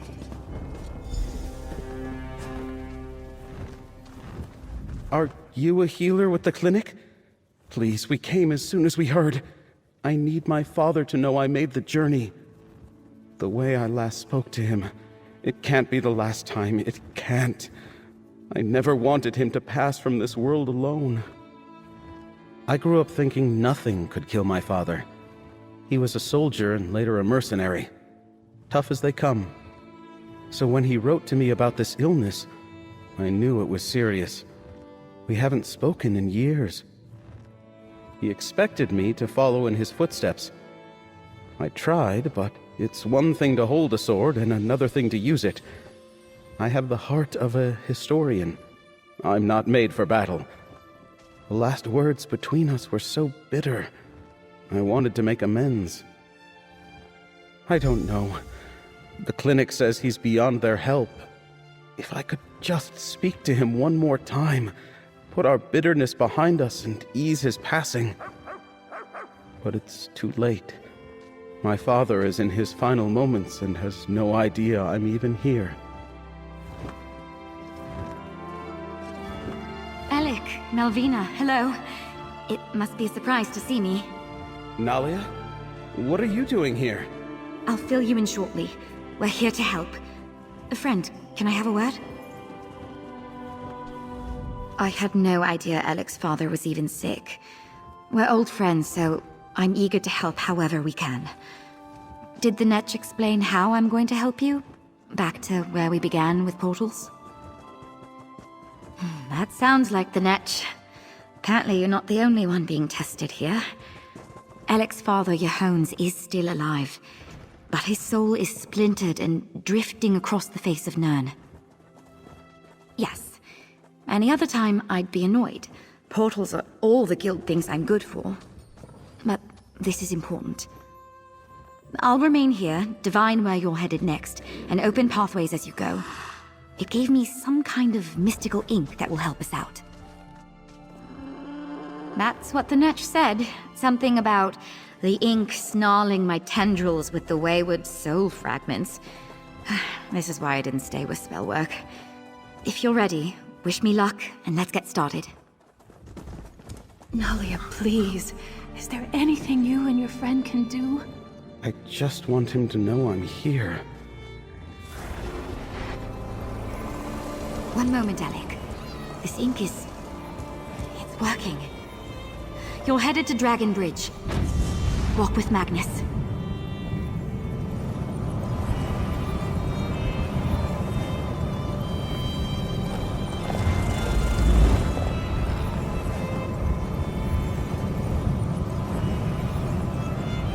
Do what you must.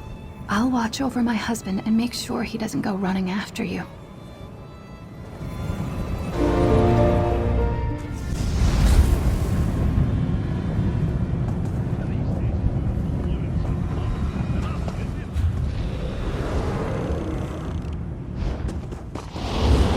First mission. My first brush with death. The Reach folk had us on the run. I was so far from home and certain I'd die alone.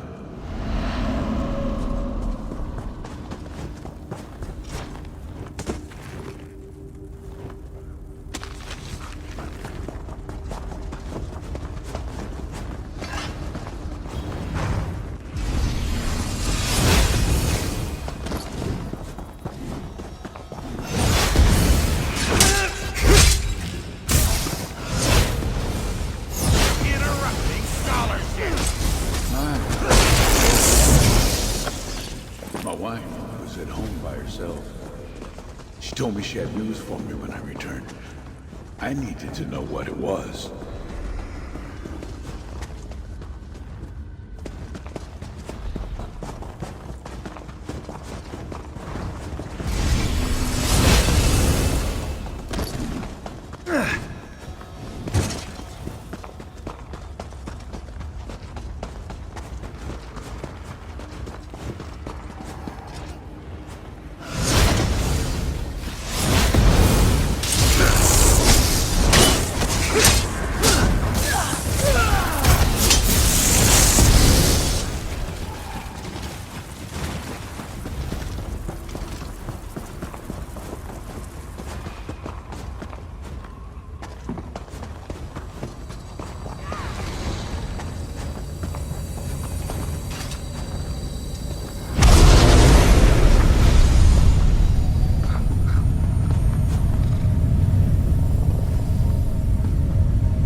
Dragon Bridge.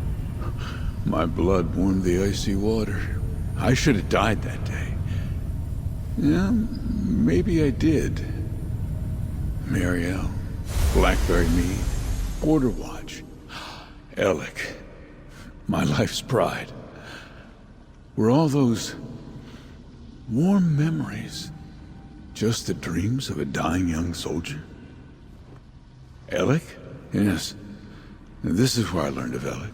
Near death. Perhaps nearer than I am now. I remember tendrils cradling me, lifting me to the water's edge. My wounds closing, pain easing. A voice that was joyous, clear. That I had to live for my son. I feared I'd never live to meet him. I was just glad I wouldn't die alone. But when I woke later, no one was there.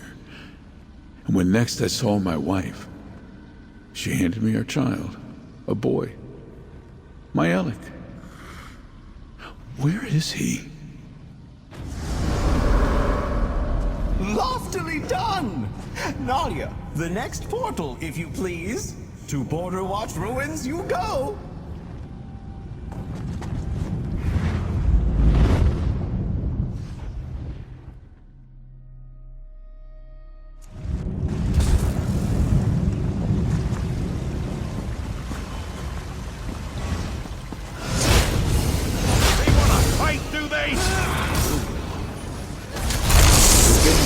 Alec would join me as a soldier in my new assignment. The day he would break my heart.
Here at Border Watch that I was given commands so many years ago.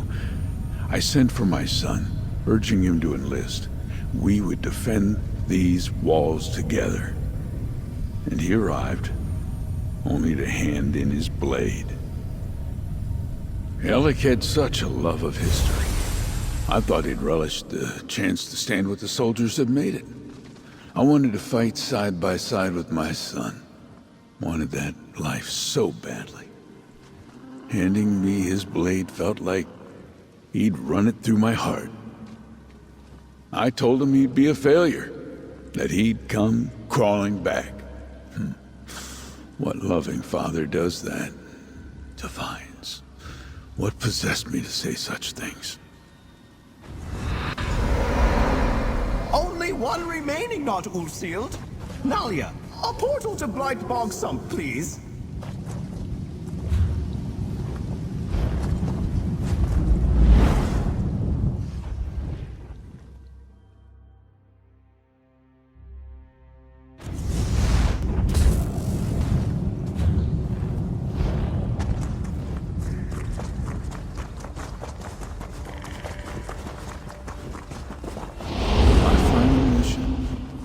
My wife, long gone.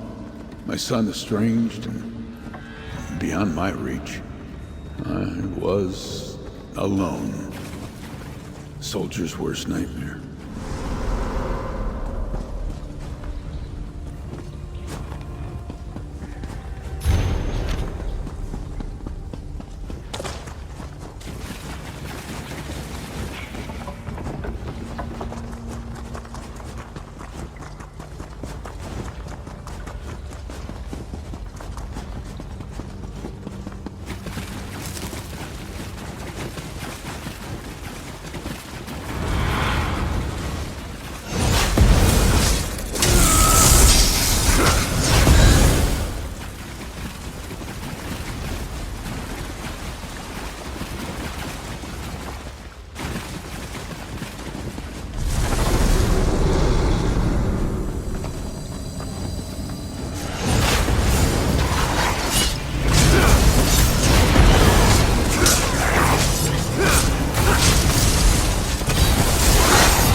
My final venture as a man of the sword.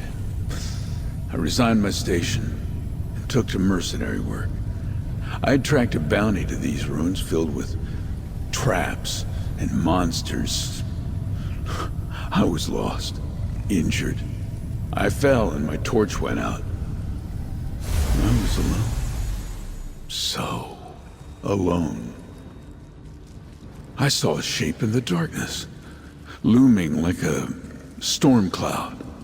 Tendrils swaddled me like a babe.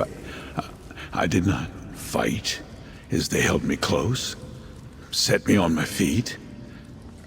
And I heard that laughing voice from all those years before.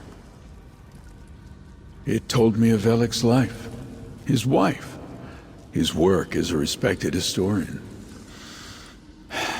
Alec was happy, and I was happy to hear it.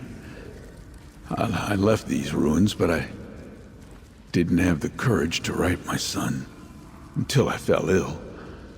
And then it was too late to make amends. Well done, not Ulfield. Nalia will see you back to Suron, where father and son reunite.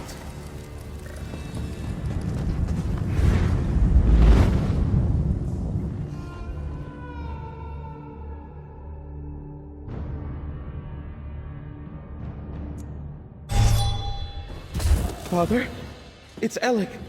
I'm here. Just be still. My boy, I've much to say after coming so far. Just let me catch my breath. He can hear me. He knows I'm here. My father doesn't have to pass from this world alone.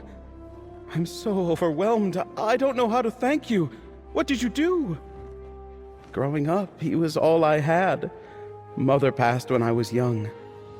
We regretted what we said to each other, but the years got away from us. What do I do? How can I make up for all these years we've missed together? I'll try to tell him everything. My time as a historian, meeting my wife Melvina, everything. I'm just so relieved to hear his voice again. You and Nalia have given me a memory to last the rest of my life. Thank you, stranger. Alec, my life's pride. I'm so sorry.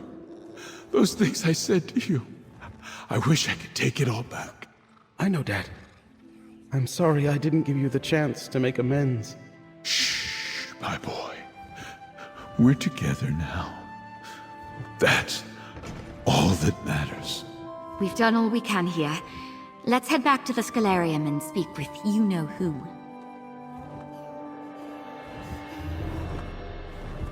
Thank you again, stranger. I hope I look all right. I didn't anticipate meeting my father-in-law today. Don't know about you, but that really took it out of me. I'll meet you back at the Scalarium, all right? I'll say goodbye to my friends and probably take the long way back. I'm too exhausted to summon another portal right now.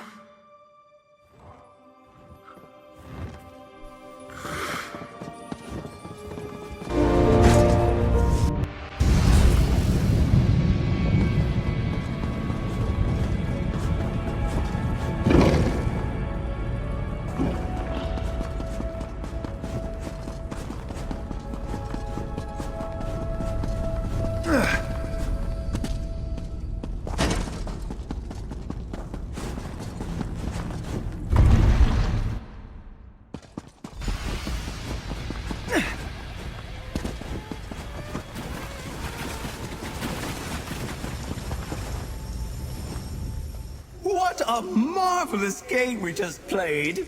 And you did it without my lithe and stylish tendrils. Even I must admit, I could not have done it better. What a delicious trick! Returning his father just in time! Grief is heavy, not good for floating. Regret, that's even worse. Alec and his father were trapped beneath all that weight, and now they are both just a little lighter. Now you're getting it! The best tricks are the ones nobody sees coming. A twist of fate, a bubble of hope, a glorious multi-limbed embrace. Seeing people happy is all for my own gratification. Selfish, I know, but I've been called worse. Absolutely. Consider my trial passed. I'll summon up my sigil, and you can take it back to the altar. It is time for you to scribe up your own clever tricks. Just remember to stay light, stay breezy, keep yourself as netchy as you can. My sigil. Use it to amplify the altar and seek to better the world through your scribing. Be sure to thank Nalia, and don't be a stranger, or I'll find an excuse to start wandering the Scalarium again.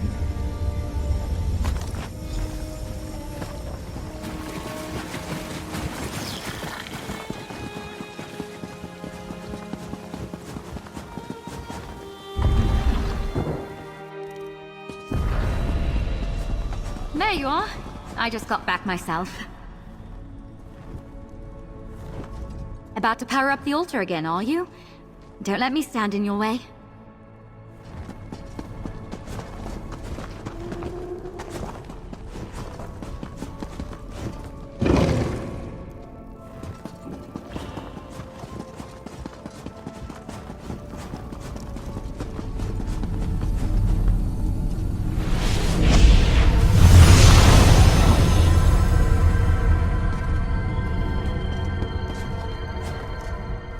Thank you. It means a lot that we could help Alec find some closure. I'm not sure he would have ever forgiven himself if we hadn't been there today. I wonder if Ulfsild ever faced a personal trial like this when she met the Luminaries the first time. I guess we just have to do what we can when we can and hope for the best. Oh, Magnus, did the Netch teach us a lesson? The Netch acted like it was another trick, but I felt for some time like my magic has stagnated. It was really hard. But it was kind of a joy to really challenge myself. Still think I'll stick to swords and shields, though. I feel the same way. Just look at all the lives you made brighter. The altar is another wing stronger, and we reunited a man and his son for one final day together. The Netch's antics were kind of moving. All because of you, my friend.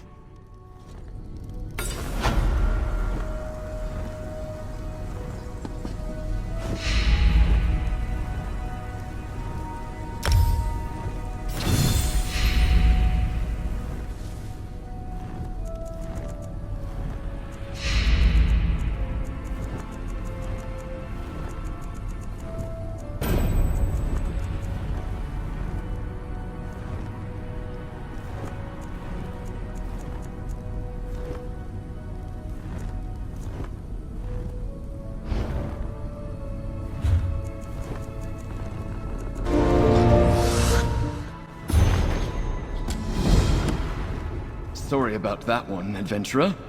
I need to brief you. Seems we have a pest problem of sorts. Who would have thought we'd lose a crucial tome like this to pests, of all things?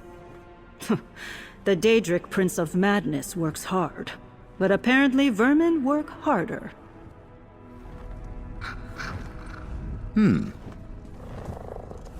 Ho there, friend. I know the path of scribing beckons. You're no doubt hoping to contact the Gryphon luminary. Unfortunately, it seems we have a page thief in the Scalarium. Just so. We were cataloging tomes and left the fable unattended for just a moment. Then from the other room, we heard yips and snarls and found it torn apart. Nalia is already at work trying to find an alternative to the missing pages.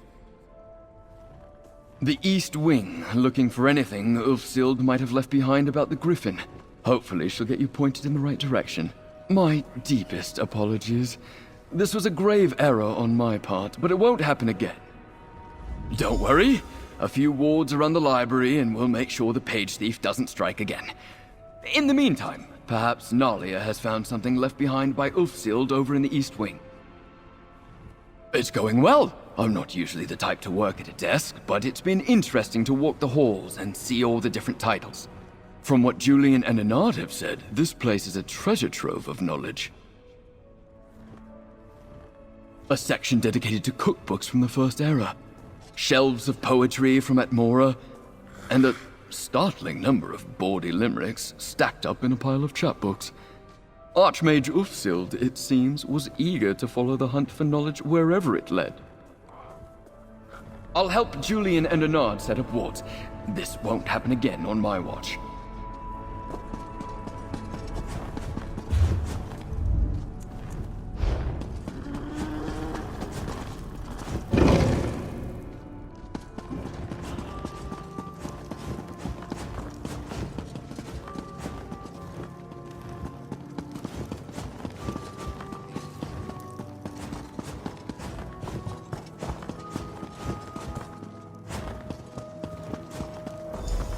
Good, you're here.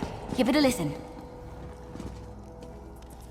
It only took cross-referencing 3 tomes to figure out this echo might be about the Gryphon.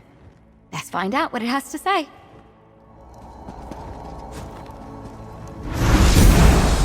I can already feel the pull on Ivea. Nothing we can do now will outpace the greed of a Daedric prince. I know that this situation is hard to accept, but I wish the Gryphon and the Fox would understand. This isn't a fight we can win.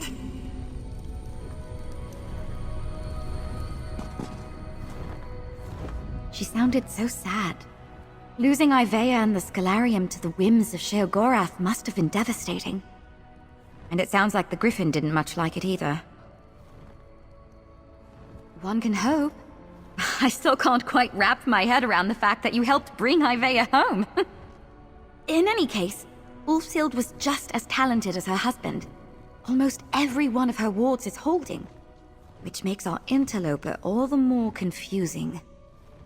I managed to catch sight of our pest just before you arrived, and it's a fox. Possibly the fox Ulfsild mentioned in the Echo? It was enormous and seemed intelligent. Honestly, it looked very surprised to see me. We're all in above our heads here. Don't look to me for answers. Luckily, our foxy friend might have helped us out. When he saw me, he dropped one of the pages. It's the first page to the fable with Ulfsild's notes clear as day. Ulfsild must have left it behind with the annotations already visible. For some reason? Maybe if you meet that fox, you can ask him about it. I put it on the table just over there. Give it a look. Ulfsild's handwriting is on every tome in here, but she wasn't eager to share much of herself with history. As for the Gryphon, he seems to come off as a strong personality, but with a bit of an interesting soft spot. That fox she mentioned. Well, if the Gryphon is the stout defender Ulfsild's notes make him out to be, you'd think he'd take a dim view to thievery. But apparently this mighty Gryphon and this clever fox got along as thick as thieves. I think she felt there were more important things to write about. She seems very driven, in her echoes and in the notes. Compelled by her quest to understand scribing and the luminaries, to leave behind a legacy. Magnus, I'm not sure that's possible. The Netch's joyous floating is, well, it's a singular experience. Ulfsild's notes make him out to be something of a knight in the mold of the ancient orders. Strong, true, and unyielding.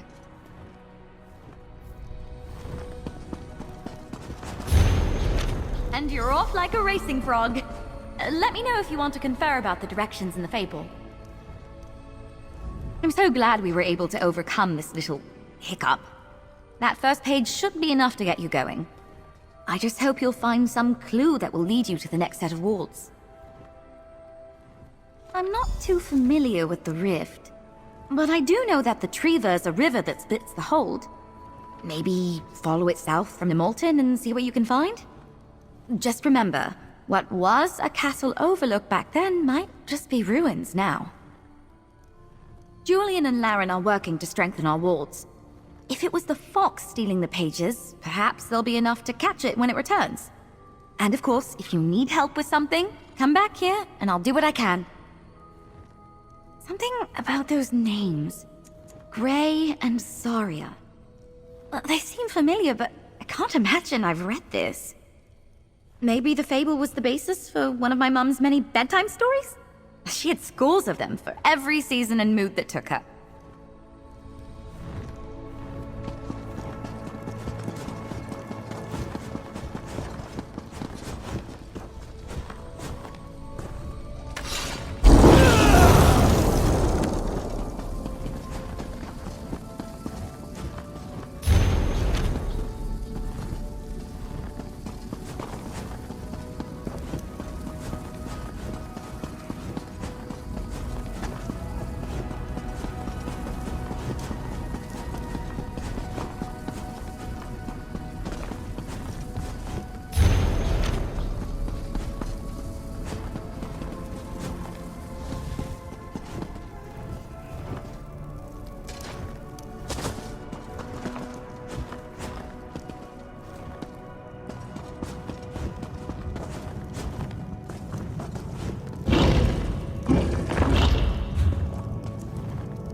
Oh my gosh, I was right. You're trying to fix Ulfsild's library. You're trying to talk to the Gryphon, aren't you? I am so sorry about tearing all the pages out of that book. I got excited. Oh, that happens sometimes. And it's what I'm good at. The stealing, I mean. Let's start over. I'm the fox. Ulfsild said one day people might try to break in. When I saw you sniffing around, I thought I'd try and protect my friend. That's why I stopped hiding. When I got close, I could smell the Indrik on you. If the Indrik thinks you're good, then you're good. That guy knows good. I see now I was just holding you back. Let me make it up to you. About that, I took quite the mouthful of pages. And then I dropped one when your friend Nalia, was it? Oh, when she saw me. So, I thought it best to hide the other pages near the other wards. Good news, though. I hid one right here.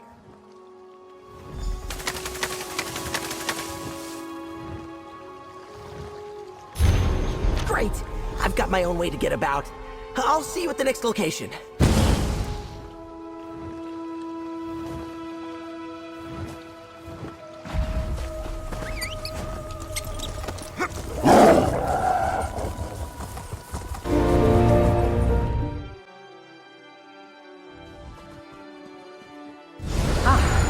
Noshira, noble traveler. I'm glad you have found me.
Speak.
Fragment. Oh, look at you go.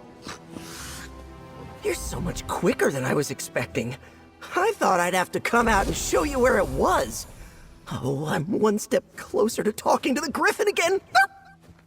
Oh, the best of friends.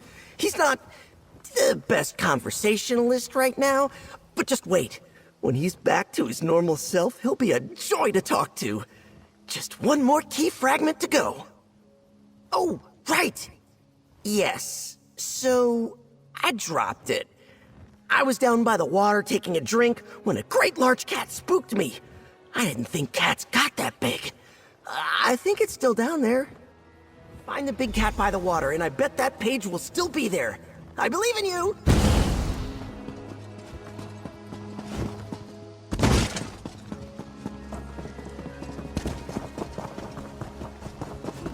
I was once like you.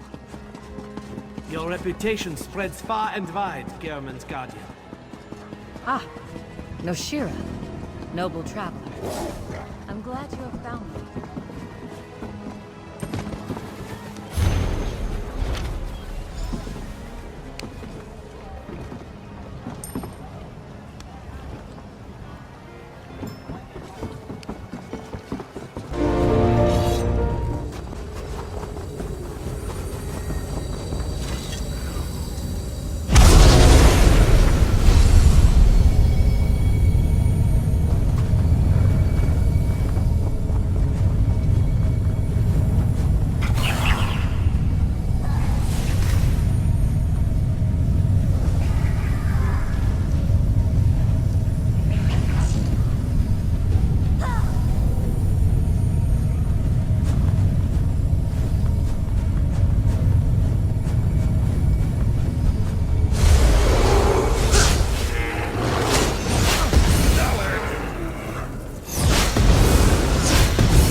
here. Let's be quick. That's 3, right? You've really got a knack for this kind of thing.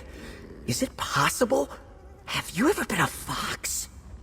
Where I come from, folks become foxes and foxes become folks. It's a thing. I was just curious. Anyway, you're so close to meeting the Gryphon. With this last page, you should have the whole fable put back together. Right! And good timing. All this jumping around has got my paws yelping. You go find your door, I'll head back to the Gryphon, and we'll get him talking. Yay! And dig, dig, dig. Here you go.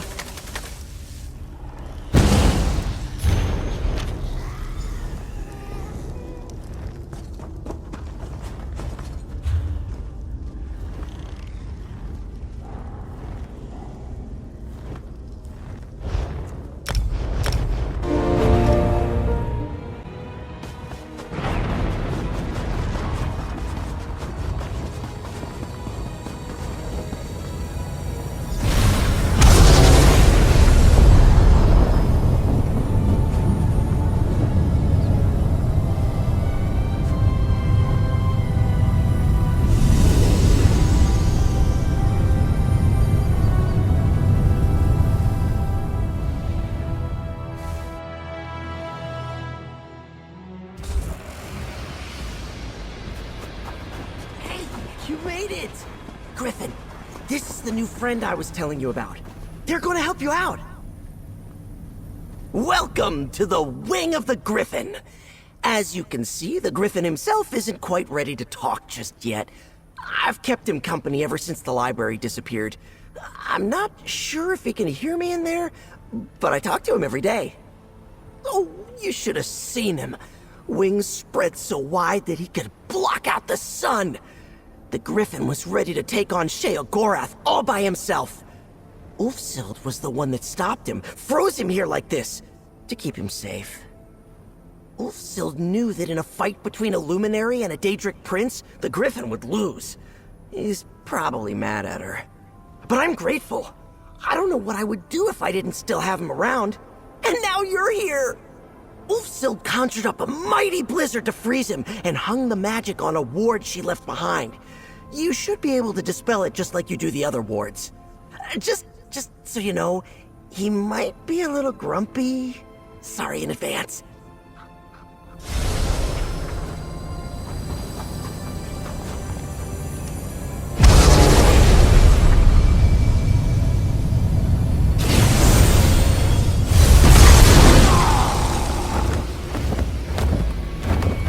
Whoa. Easy. It's me, remember? The fox. I remember you, my friend. Don't worry. I just been holding that in a long time.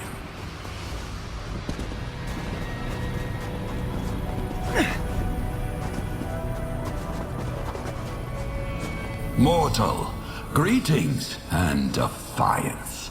My companion has clearly adopted you, but then he's always seen the best in people. Why should I stay my claws? I have been trapped here for a very long time, mortal. I did not feel the full passage of time, but I know it's been many years. I know Ulfsild is dead, and I know what happened to Ivea. Truly? Impressive to think you may have bested the Daedric Prince of Nonsense. You have a luminary's apology, mortal. This has not been an easy awakening. Once, my feathers were armor, my talons cut stone, and my beak could rend the sky itself.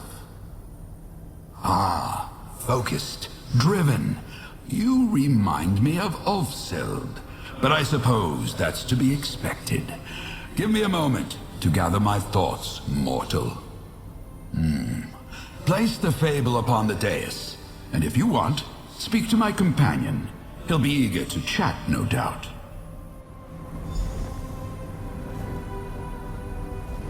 Sorry again about ripping up the fable. Hopefully my slobber didn't mess up the magic. I wouldn't know what to do if it did. Maybe more slobber? No, that can't be right. You want to ask me questions about me? I mean, I'm just a little guy. What do you want to know? What can I tell you?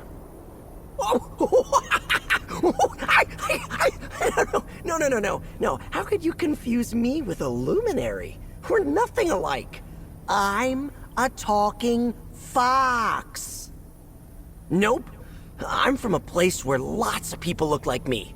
Or birds, or deer, lots of wolves. Deep forests and a night sky that goes on forever. The only bad part? Sometimes the horns of the hunt sound, and we all have to run for our lives. Oh, you know it? It's an incredible place, isn't it? I've talked to beings from other Daedric realms, and it sounds like those princes ask a lot of their subjects. Hircine's not like that. He's a great prince, as long as you don't get caught. That's a funny story.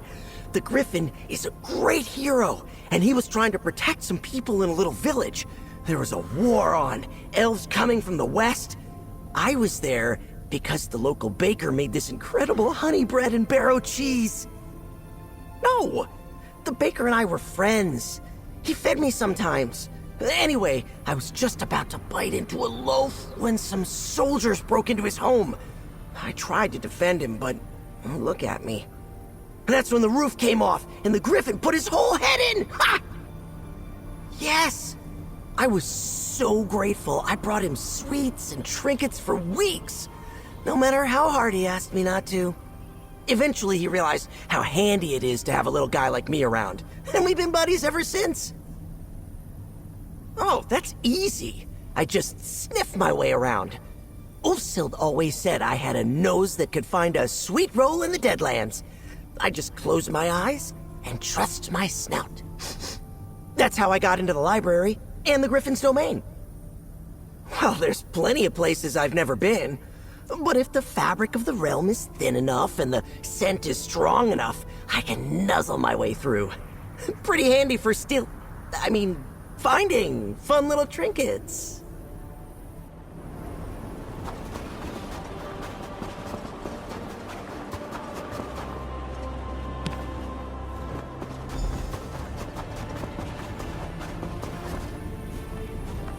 It's so good to be able to stretch my limbs, to breathe deep again. I need to go flying soon to truly shake off this chill. But first, we have business, you and I. The other luminaries concern themselves with challenges, riddles, frippery, and dalliance. If you wish to earn my trust, my strength, know it takes heart to protect, to shield those that do not have the strength to defend themselves. I chose to be a bulwark against the hordes, and I'll ask you to do the same. I will summon a list of safeguard tasks. Complete the ones that appeal to you. I will rally my strength, and we will see what happens next. Injustice did not rest while I slumbered. Your time will be well used on these tasks, and while you are gone, the fox and I will have some time to catch up. I missed him dearly. He is loyal, perhaps to a fault, a quality that we both share. When we first met, he was attempting to save a life, and I felt compelled to intervene. Just another creature to protect, sheltering beneath my wings. I would call what we have a partnership, if he had any interest in making decisions. He is fiendishly clever, and unless I'm mistaken, I would not be talking to you today, if not for him. Our differences, I think, do not weaken us, but instead make us stronger. I act as a shield for the weak. He aids me in my calling, and we enjoy our time together. What else would you ask for in a companion? In a friend? I am not so old as the Indrik, not so young as the Netch. I was born from another's death, a great sage who stood against a terrible enemy and burned them out from within. A mighty and beautiful spell that cost them their life. The casting required a lengthy ritual, a vast pool of magicka, built day upon day, only to rush forth into a great flood. When the dam burst, there was still a great reservoir left behind, one that coalesced, distilled into me. Elves have carved the shape of winged beasts since before mankind existed. I am a symbol, and top of mind or not, symbols have meaning. So I am the Gryphon, sharp of talon and beak, wings to block the sun, justice incarnate. The circumstance of my existence is strange, to say the least, but my power, my strength, is a gift. From Magnus, from Aetherius, choose as you will. That is a gift that I could honor, or I could squander. I choose the path of honor. I believe it is what we choose to do that defines us, not where or how we are born. When I see cruelty against the weak, when I know my gifts can make a difference, I step in. How could I not?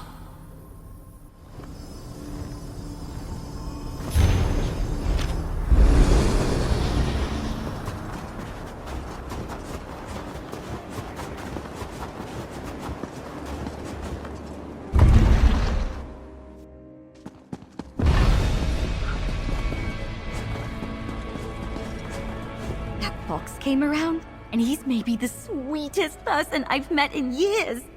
Who would have thought a Daedric creature could be like that? It'd be unbecoming of a knight like myself to advise on Thieves' Guild happenings. So I definitely won't tell you to look for heist jobs at the Den in a Bar's Landing. You'd have to be more than a petty thief to get access to jobs like that.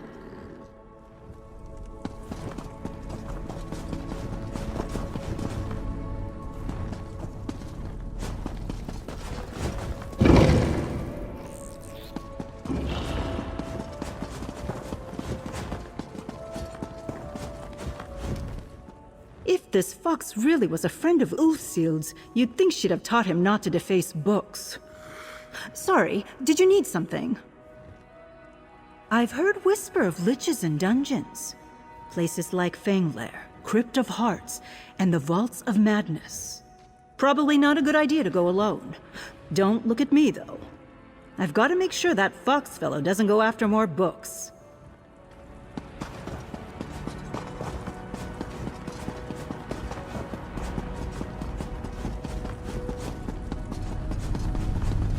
The fox was able to leave the Gryphon's side at any time, but I wonder how much he did. You've done a kind deed today. Lost Prospect, yes. I believe the land he speaks of is just east of Riften. Foxroot is exceedingly rare, an herb used in clever magic. Ulfsild often sent the fox on errands to retrieve it. Its scent must remind the Gryphon of her.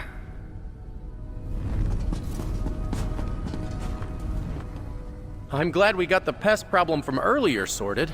Laren and Julian had me crawling under the most awful and dusty places looking for rats, spiders, you name it. No more of that, thank you very much.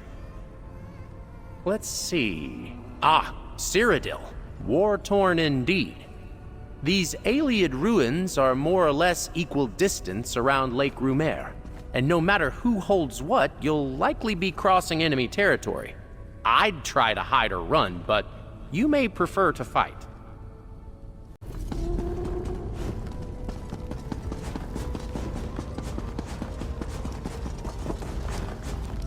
Julian and I placed bets on what the pest would turn out to be.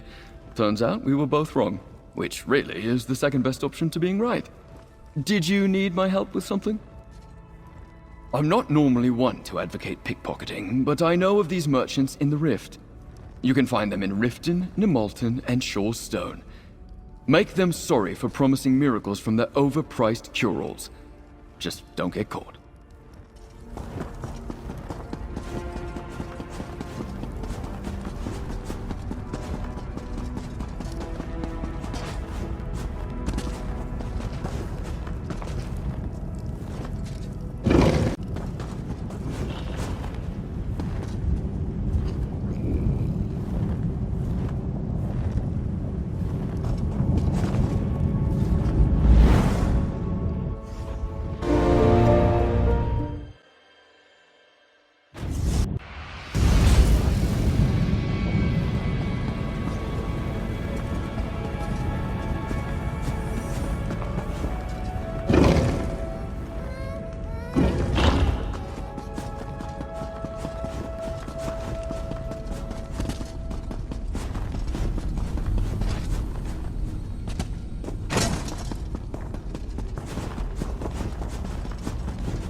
Mortal, welcome back. Standing against injustice is a reward all its own. But you have my thanks as well.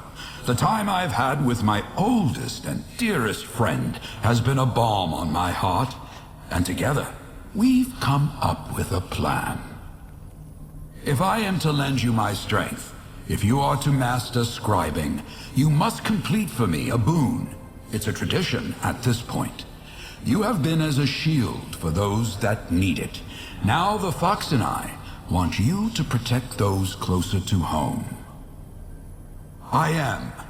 In the end, as she always was, Ulfsild was right. I cannot be its only defense. With the help of my companion, you will borrow protective magic to reinforce our own. Speak to the fox, mortal.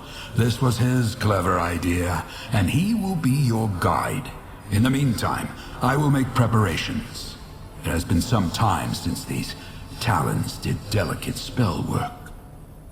Move quickly and with courage as you steal these magics, mortal. The fox is a stalwart ally, but where you are going, the shadows run deep. This may surprise you, as our last moment together was a tempest of frost and ice. But Ulfsild and I were great collaborators. Before the departure of the Schularium, we dreamed of ever-vigilant watchers that would protect the complex. Yes, animated armor based off Ulfsild's design. Sentinels that can stand guard even when my gaze falters. All those years ago, we felt there was no pressing need, until it was too late.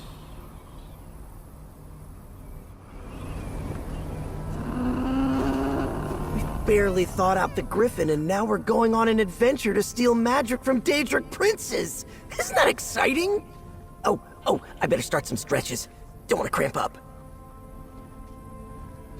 You didn't mention where we were going? Silly Gryphon. You and I are going to sneak into the realms of Hermaeus Mora, Mehrunes Dagon, and Nocturnal. We'll make away with some of their precious creatia and steal it back here.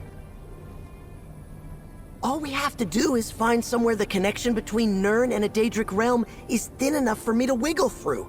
Like digging a tunnel from one den to another. Easy. All right, Mr. Big Tough Adventurer. I know for you, going to a Daedric realm is like going to a corner bakery to buy some bread.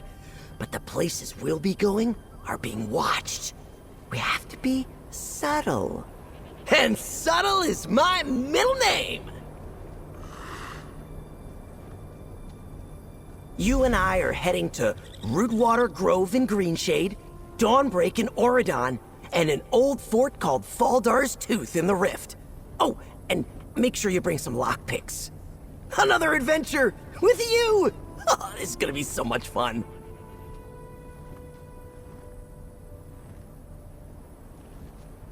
I think it's called Chirisha? Creatia? It's the stuff that the Daedric princes use to make their realms. I just have to follow my nose. I spent a lot of time with the Gryphon while he was frozen, but not all the time. He wasn't holding up his end of the conversations. I would kind of take myself on walks, and I learned a lot over the years. Like, well, what raw creation smells like. The Prince of Knowledge sent tentacles deep into the ground beneath Rootwater Grove. That'll let me wiggle my way into a part of Apocrypha called the Obscured Forum. He has a little bit of creation tucked away in there. It smells like old books. Do you like books? Because if you do, Apocrypha is the place for you. Books as far as the eye can see. Let's just hope we can keep a low profile over there. Hermaeus Mora has so many eyes. Bad guys that follow Dagon burned the town of Dawnbreak, thinning the barrier between Auridon and the Deadlands. We'll slip through to this fortress called Ardent Hope. The creatia the prince has stashed there, smells burny like sulfur. There's a lot of fire, and Dremora soldiers, and ash. That's about it. I've only been there a few times because it's only either boring or terrifying with almost nothing in between. Let's just hope we don't draw much attention. I had to really sniff hard for a place I could wriggle through to the Evergloam. Faldar's Tooth is full of cultists, and their prayers did the trick, I hope. I can sniff very faintly some creatia. It smells spooky, like an old mansion. You went up against the Lady of Shadows? And survived? Whoa, amazing. Listen, I kind of hate Evergloam. Too spooky for me. I'll stay close to our entrance, and you just try not to get caught, okay?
It makes sense.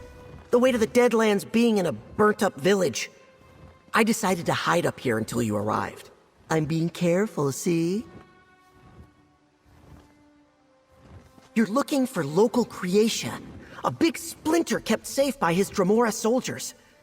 Only problem is, you'll need a spell-forged key to unlock it. That chest is unpickable. You can't pick it. Yes, you are so smart. Just search through other chests of treasure till you find the spell-forged key. Oh, and don't lick the fiery creatia. I made that mistake once, and my tongue was numb for a month.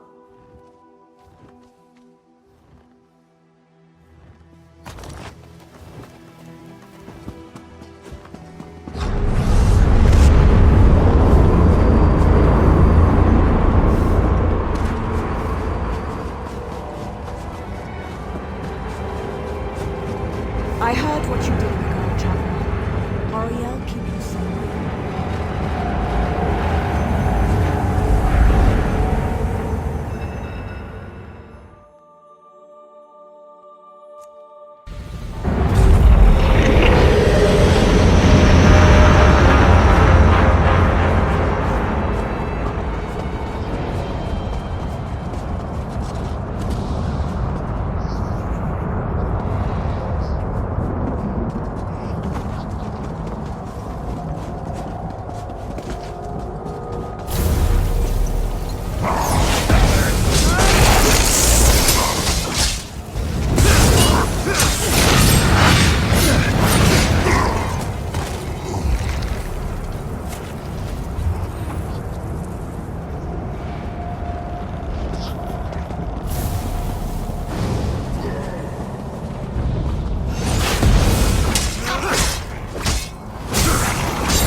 Good job!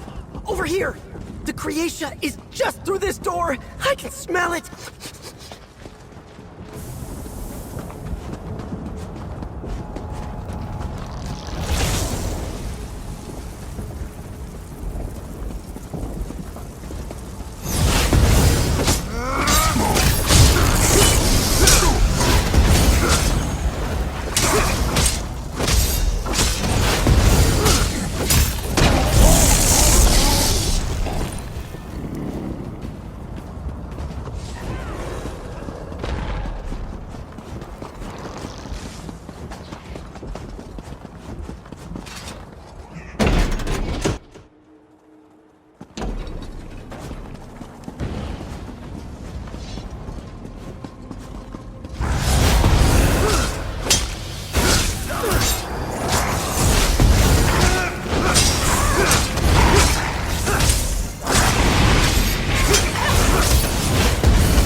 And that's done. What's next?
Sorry about all the cobwebs and cult guys, but this is the closest I could get us to Nocturnal's realm. Let's make this quick so we can get out of here. Nocturnal can shape the night. So spooky. As they roam, the spirits of Evergloam gather up that shadow stuff. Some of them have even gathered enough to make a snarl of Creatia. That's what we're after here. Shadowy Creatia. Make like the locals and stick to the shadows. You should be able to pickpocket the Creatia right out of their shadow stuff. Whatever they're made of. I know you can do it. You could kill them, but they didn't really do anything to us, you know?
using things like this.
I know this place doesn't look all that bookish, but Hermaeus Mora is actually digging around here somewhere below us. Never mind that. What's important is we're here because Apocrypha is close.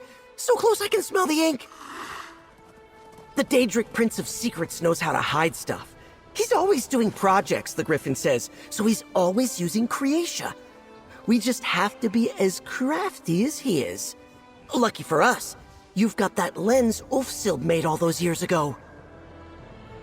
With the lens, you should be able to find your way. Just watch out for weird Apocrypha magic. And traps. Hermaeus Mora loves traps. Don't worry, I believe in you.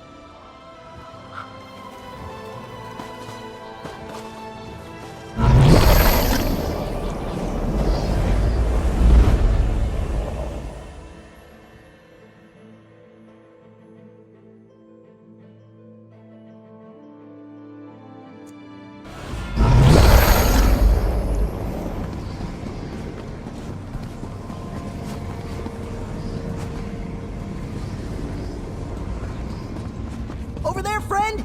A spot to use your lens!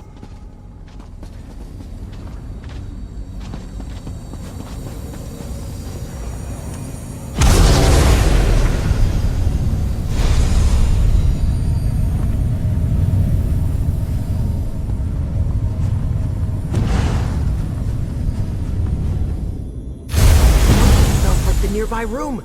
We must be getting close.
sense you return with treasures of fire, ink, and shadow. Though, to be fair, the fox spoiled the surprise. He was quite giddy upon his return. Well done. These stolen magics will allow me to secure the Scholarium. Ages ago, Ulfsild and I researched an ancient type of mystical soldier. I imagined these constructs as silent protectors watching over the Scholarium's halls. With the untamed power of the Daedric princes, finally, our vision will become reality. I will. You have upheld justice, acted as a protector, and been a boon companion to my dearest friend. You've earned this, and then some. You may add my power to the scribing altar. Now is the time to put these stolen magics to use. Burn with the fires of the Deadlands. Let rise the shadows of Evergloam, and writhe with the ancient power of Apocrypha. Stand, Knights of the Scholarium, begin your watch. May it never end.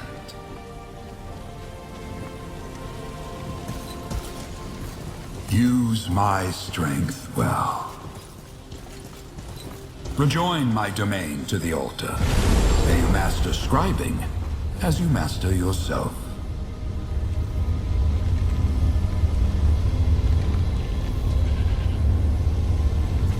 Go and carry my strength. You will always be welcome here. The altar won't do, you know, more altar things unless you go imbue the Gryphon's power into the altar. That's outside, in the main hall. Go!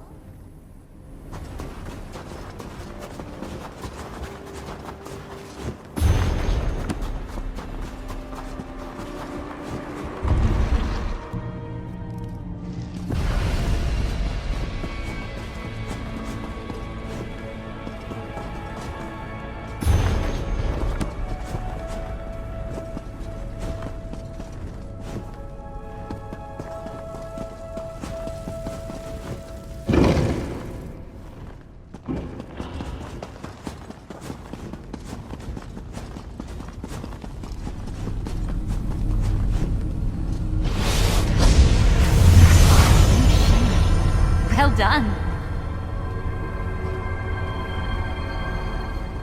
Look at these constructs. The Archmagister himself will be jealous if we can ever get him down here. A commitment I can respect. The role of protector often goes unsung in bardic songs. Even knights who should know better want to leap into the fray. It takes discipline and heart to be a protector. Discipline like yours.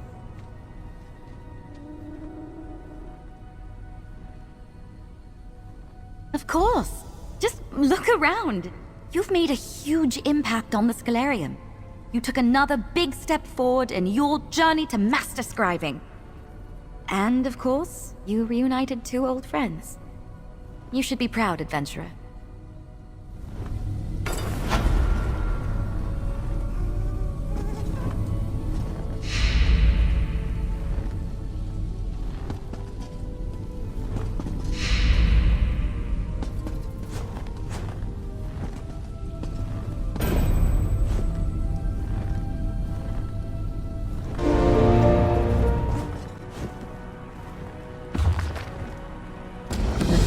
The dragon.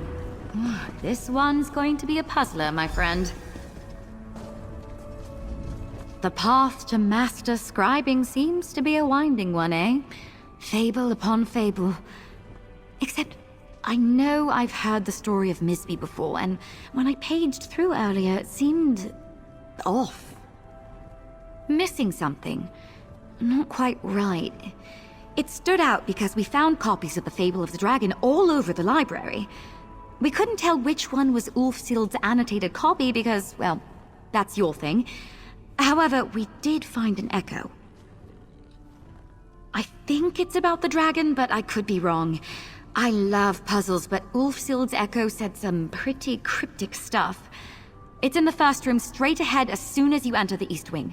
Just let me know if I can be any help. The others and I are trying to look at the Fable of the Dragon the way you do.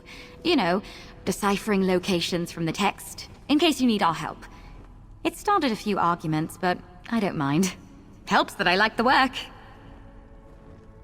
I love them. Julian hates them. Laren seems indifferent, and Nard says he likes them, but I think he was just trying to be nice. How do you feel about them? Do you like riddles? You seem the type. Even still, if you need my help or just want to talk some ideas over, come find me. From everything I've read so far, the dragon loves riddles the way the ones in the stories love gold.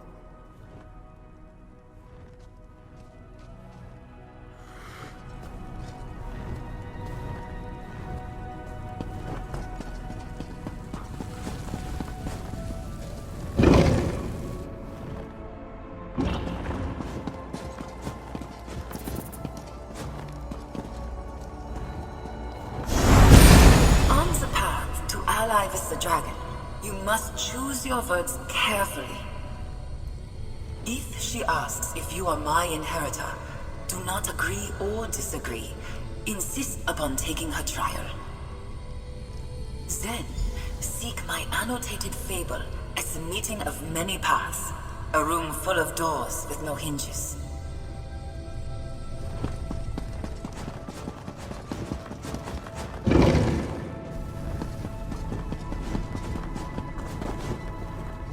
You listened to the echo? I think she's talking about the portal room, but we searched it 3 times over. There's no fable in there. The antechamber to the main hall is a portal room, not just because it's convenient, but because it was easy. I could sense spell hooks aplenty in that room, dating back to Ulfsild's era. They used that chamber for the exact same purpose. Be good at what you do, my mother always used to say. Even if it's not your calling. Hang on, I didn't think about Ulfsild's lens. Maybe the book's hidden in there and you're the only one who could see it. I bet that's it. Go find out.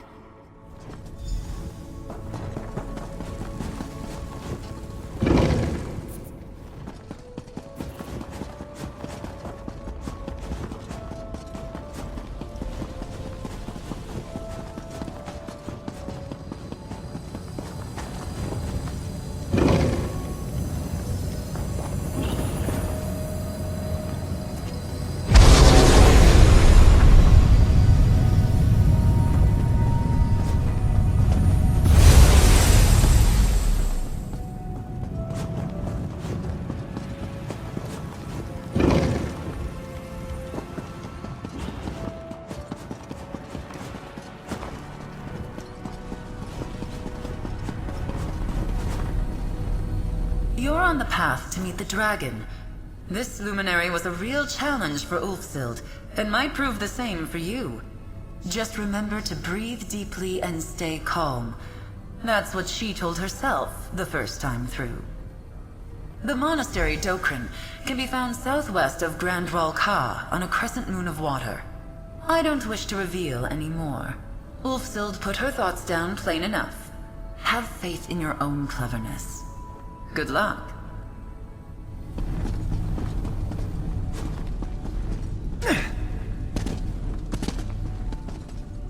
Any luck finding what you need? Anything I can do to help? Can I see the annotations? Here, Kaj Rawlith. That's an old ruin site in northwestern Reaper's March. Fort Grimwatch is built over it now. And the bit about the door at the end. Did you notice that riddle went unsolved in the fable? No, don't tell me, I want to guess. What has a wide mouth, yet never speaks with its own voice? It's a well, right? Because when you speak into a well, it speaks back in an echo. Then I suppose we're both right. Perhaps there's a few potential answers these riddles could have. Though for your sake, hopefully not. Good luck out there.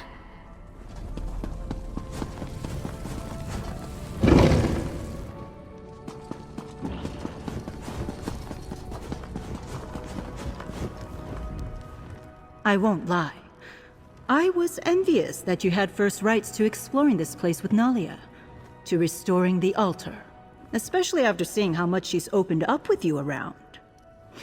Now that I know it involves riddles, not so much.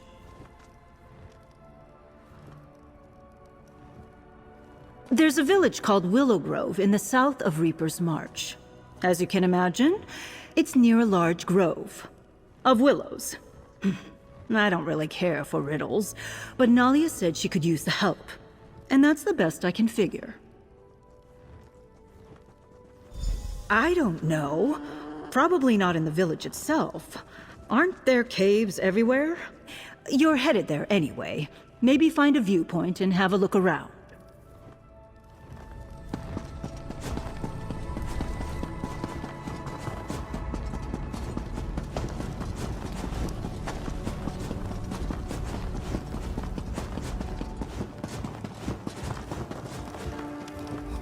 I've never seen a dragon myself, but I've seen the damage they can cause.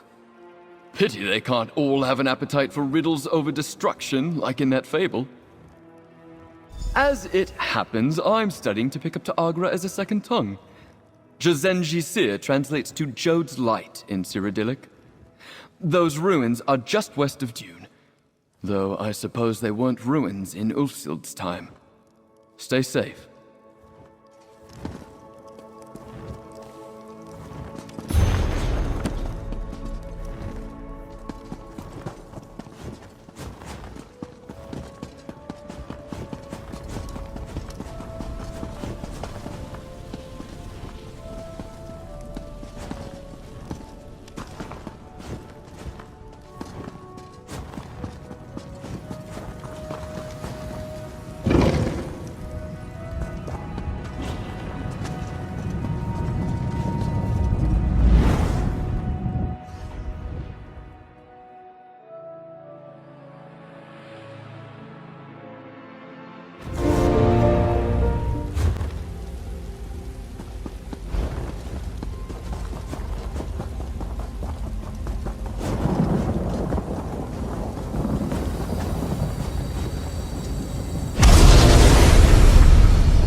Hostilities ended.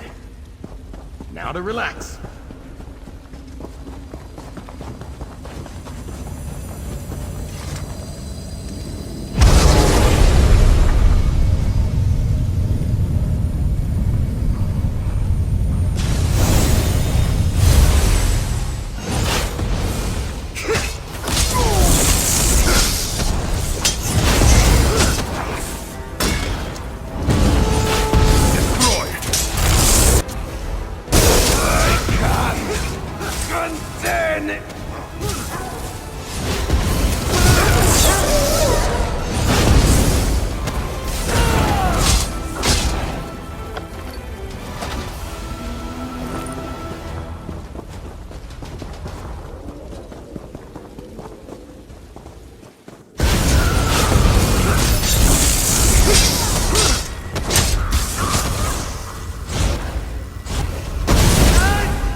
What's next?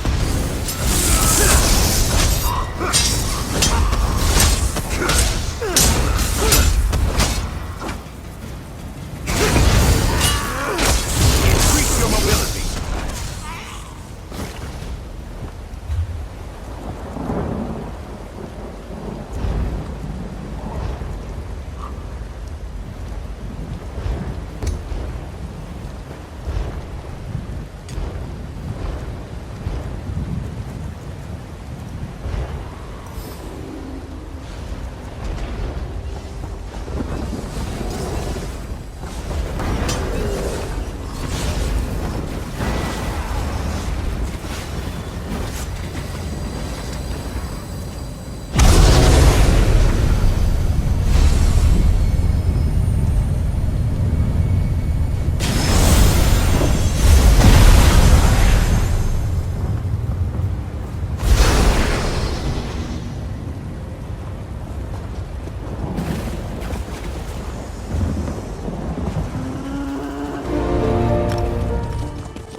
Hostilities ended.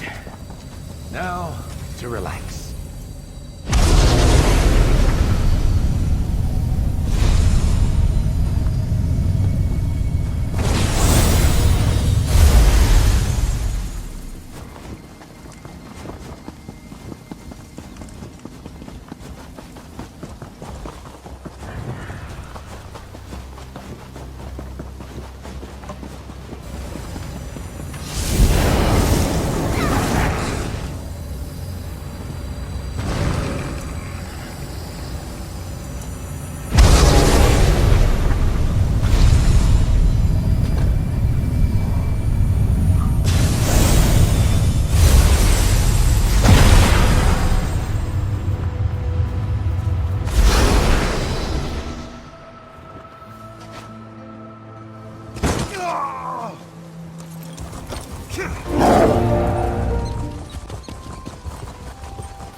Decipher, so much to unravel.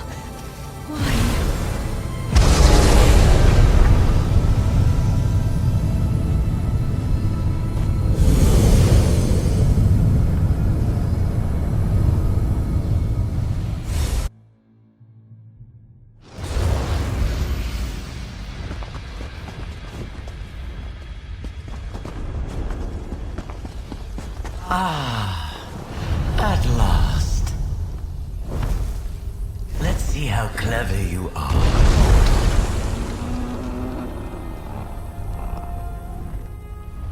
Mortal, let us dispense with pleasantries.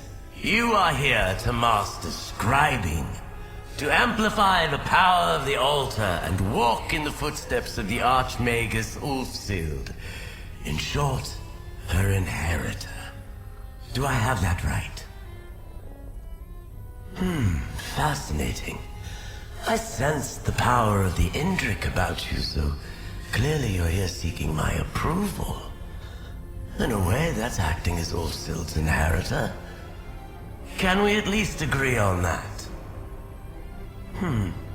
Very well. Have it your way. Inheritor or not, we'll have ample opportunity to see what kind of mind you have in there. Place my fable upon the dais to connect my wing to the Scholarium once more.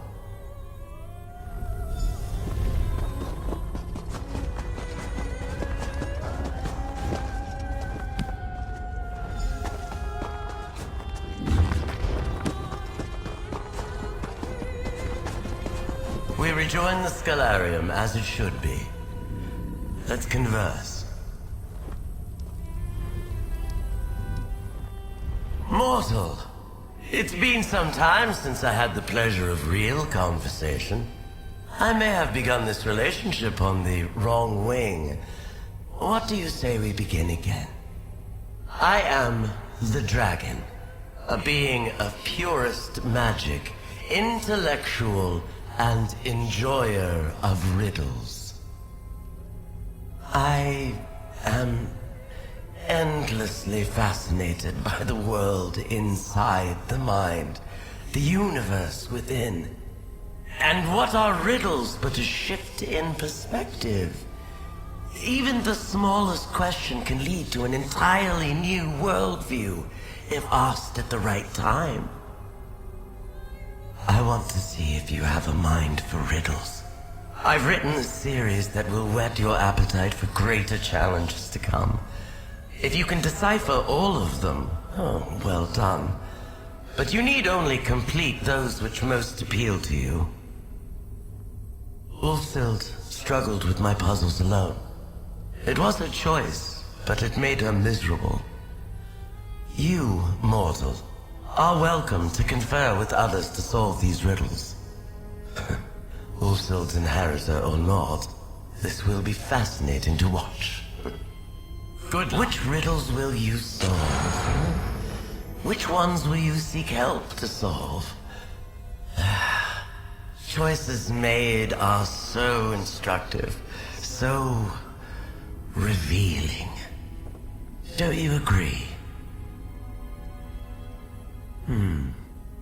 What is the shape of your mind? I'm eager to see. I hope to learn about you by what you deem worthy of asking. There is beauty to this countenance, is there not? Huh? And as I could have chosen anything when I was formed, why would I not be this magnificent creature? Frankly, I think it's embarrassing that the others chose such pedestrian shapes.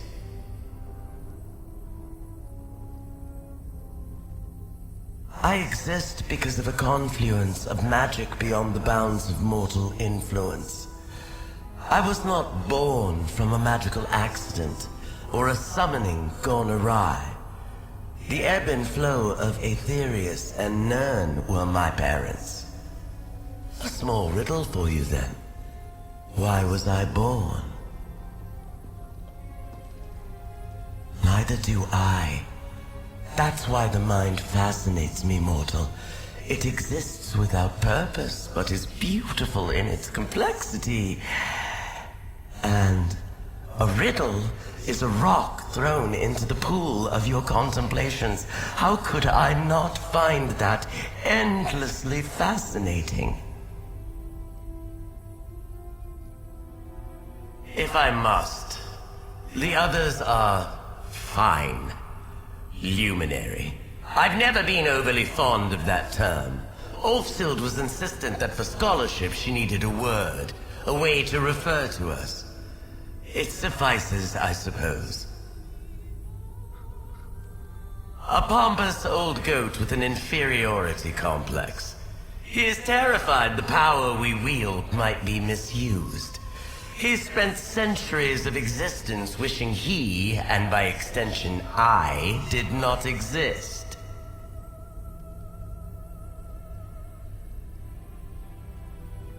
We're immortal beings made from magic itself. What responsibilities do we have? To me, it seems irresponsible not to focus on intellectual pursuits, on improvements in thought. A grizzled old knight who's fallen from his horse one too many times. He's adopted the concept of justice, as if he's the only one of us with a moral compass. It would be pathetic, if not for his stewardship of that delightful little creature. His lasting accomplishments can be counted on one claw. He is so blinded by a pedantic code, and yet, I must give him credit for ensuring the survival of the fox. Even a world-weary creature such as myself must bow an elegant head to that beast. A vacuous gasbag with pretensions of do-goodery. A limitless existence, unimaginable power, and the best he can think to do with it is slip sweets and coins into the pockets of the downtrodden. Perhaps the Netch makes the lives of mortals easier, but we are beings of pure magic who, as far as I am aware, will live for eons. Why is it not the Netch's goal to make whole civilizations bettered, more focused? Maddening!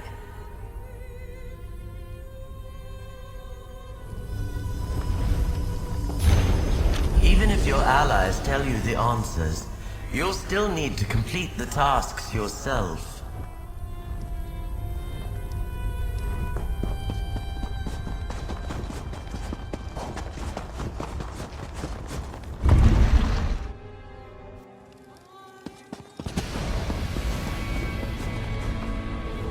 How go your dealings with the dragon? Any more riddles to solve?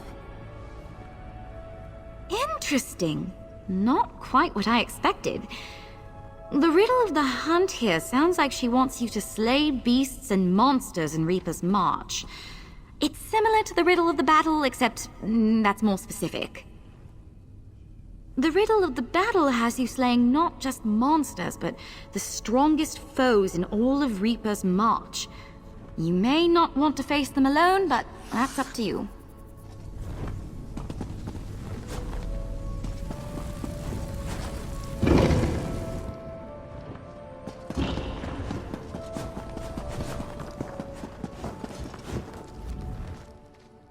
Oh no.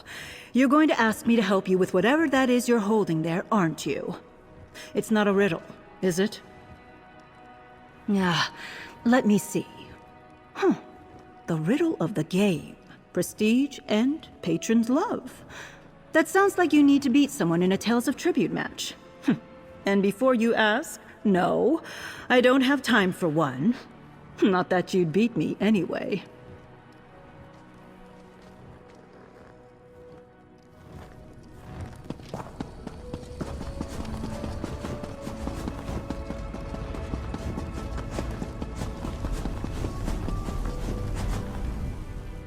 You know, I'd like to find a way to help out around here. Everyone's got their assignments and they're all just telling me to stay out of the way.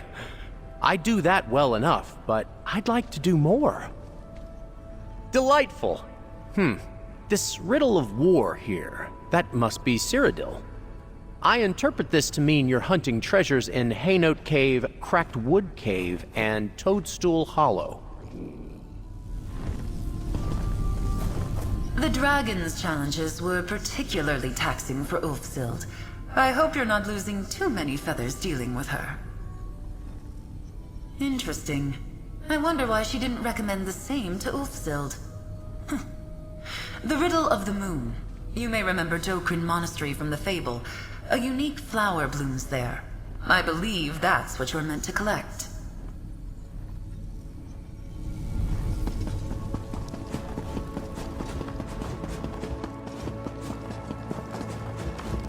Gnarly has opened up quite a lot recently.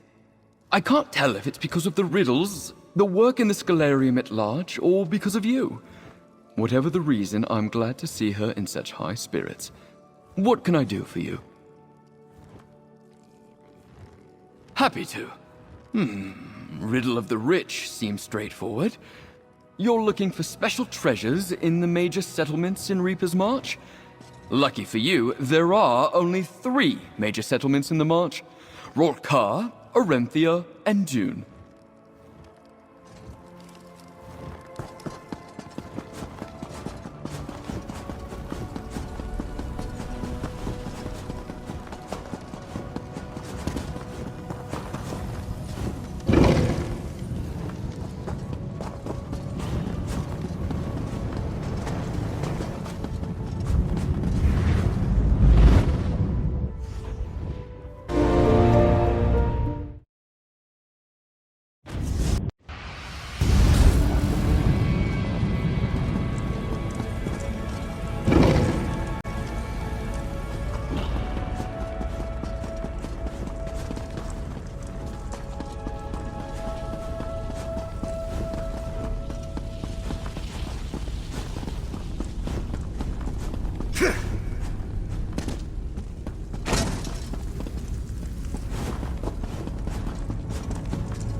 Return. Echoes of your success precede you. Your choices, the riddles you sought solutions to, were quite instructive. Gave me an intriguing peek within your mind. Well done. Now, for a real challenge. If I am to lend my power to the altar, you must understand my thoughts as well. Riddles are a way to explore the way another creature thinks. A stone thrown into the pool of thought. That is your task, the challenge I put before you. Throw a stone. Construct a clever, devious riddle, exclusively for me. A shrewdly impossible riddle. One I cannot solve. And yes, the riddle must have an answer. You must understand me, how I think, so that you might craft a riddle I cannot unmake.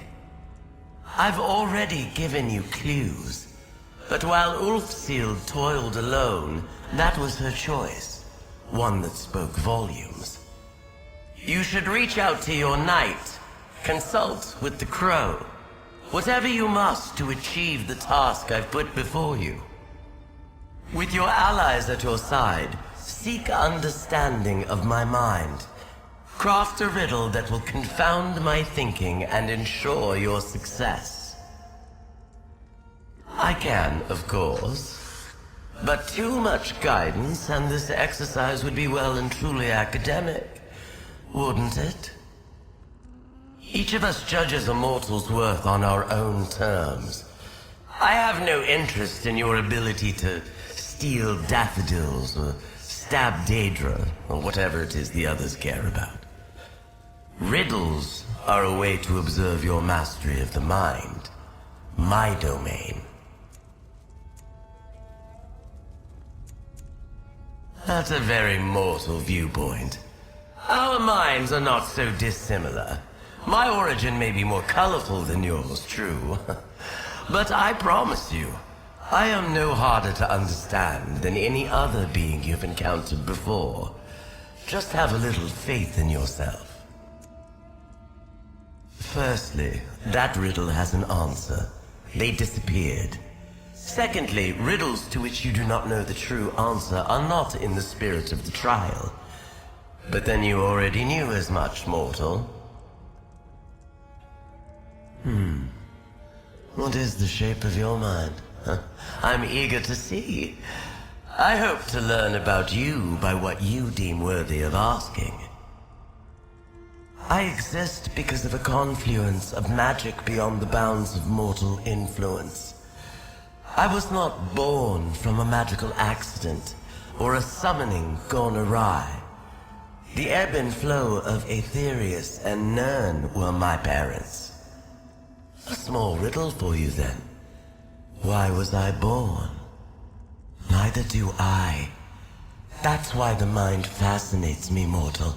It exists without purpose, but is beautiful in its complexity.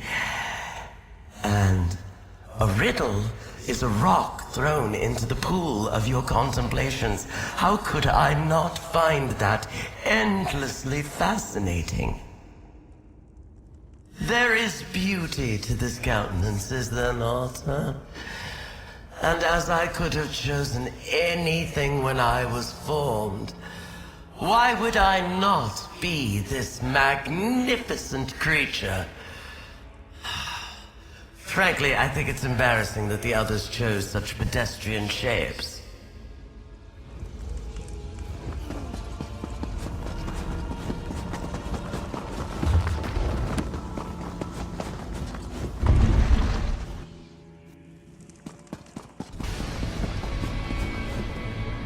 I've been dying to ask you about your trial. Please tell me the dragon gave you some sort of riddle to solve. I'm right here if you need me. Amazing, just like the fable. And do you remember when I said I thought part of it was missing? I think that was the missing piece. The dragon in the story asks Misby to come up with a riddle so clever, not even the gods could guess it. It's been years since I read it. I just can't remember. Wait, that's right. I didn't read it, I heard it. A Bandari trader, this old Jakajit that came through our village. No wonder none of the others here remembered wise Misby. A fantastic idea. Maybe it's transcribed somewhere. Let me ask around and see what I can find. In the meantime, you should talk to the crow. Ulfsild crafted an impossible riddle too, didn't she? I bet the crow could tell you how she managed hers.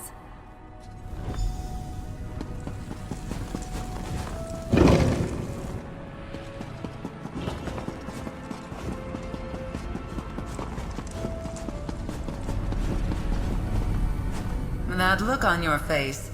The dragon gave you her trial, didn't she? She asked you to craft a riddle she can't solve.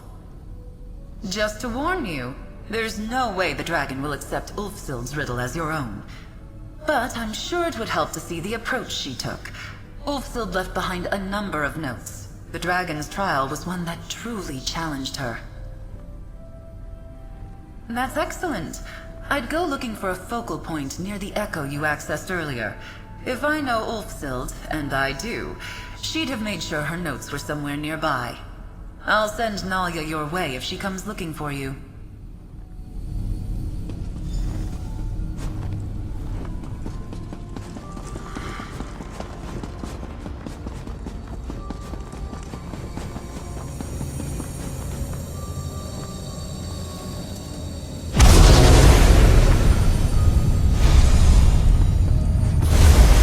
Let it sit with you. Novel erudition always makes me heady.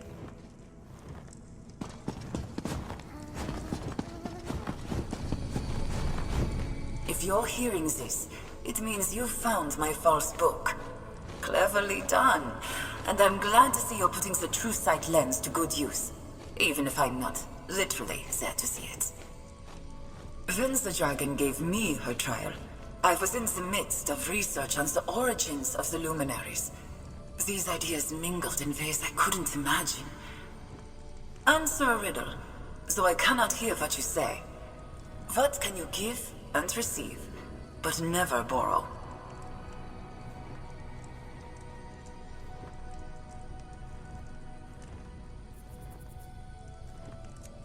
Whatever your answer was, it was just one of many that might solve that simple question. I, in turn, might have said gratitude or affection. It's important that you learn from my mistakes before attempting to craft your riddle. I left behind notes on my process at Doval Shrine in Elsewhere. Hopefully, they're still there, in a storage room behind the Dragon God training fortress. After all, what better place to hide something from a dragon? May the lens be your guide. Adventurer! I found you! And here I was worried I'd be finding you at a dead end. What did Ulfsild's echo have to say? Wow, that's a long way from here. If you're up for it, how about I create a portal for us and come along? I can open the way for you if the trail leads somewhere else. I really do. Look, I know you can handle yourself even without a Knight of the Lamp. I'll focus on research and support. But this trial is fascinating. And if I can be of service, then... well, that's why I took up with the Order in the first place.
Climbed up here, full plate armor on. Huge mistake. Looks like you found something at least. Listen, I climbed plenty of trees back home, and I'm nothing if not committed. Let's not talk about it. Did you find Ulfsild's notes? Let me see. The luminaries all have different opinions on where they came from. They started arguing, and to keep peace, she decided to try a different riddle. So she left her thinking... Wait. Really? Sunamir, the study, the ruins where you and I met. That was Ulfsild's study. Huh. If she has any notes on what she did next, what riddles she ended up giving the dragon, I bet they're at Sunamir.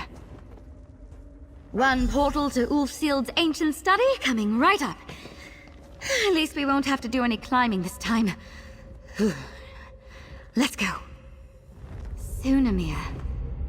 I wonder what it means. I never gave it a second thought before.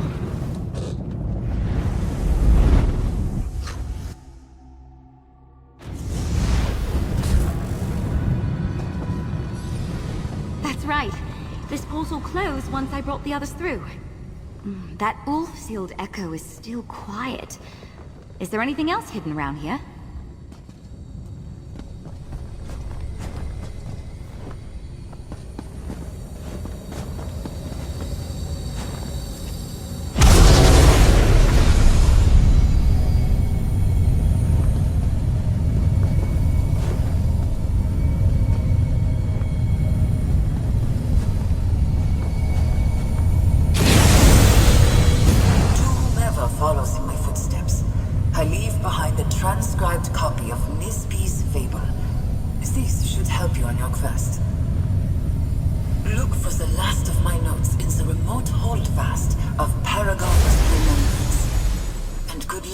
Dragon.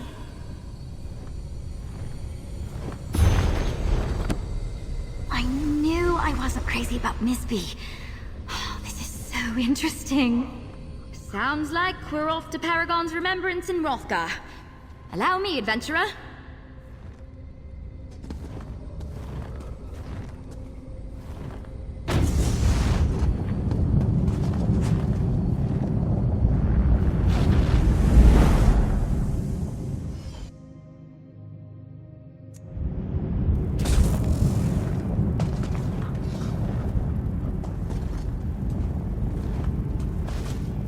Not quite the welcome I was expecting.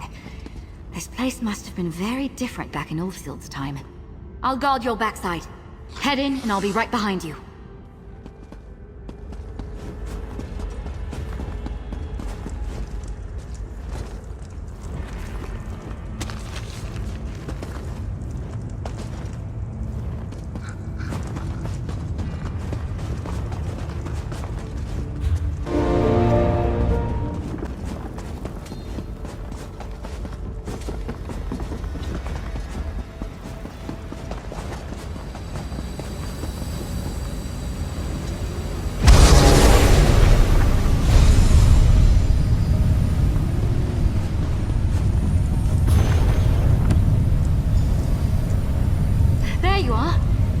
Those are her notes? Let's get back to the Scalarium, and we can go over everything we found.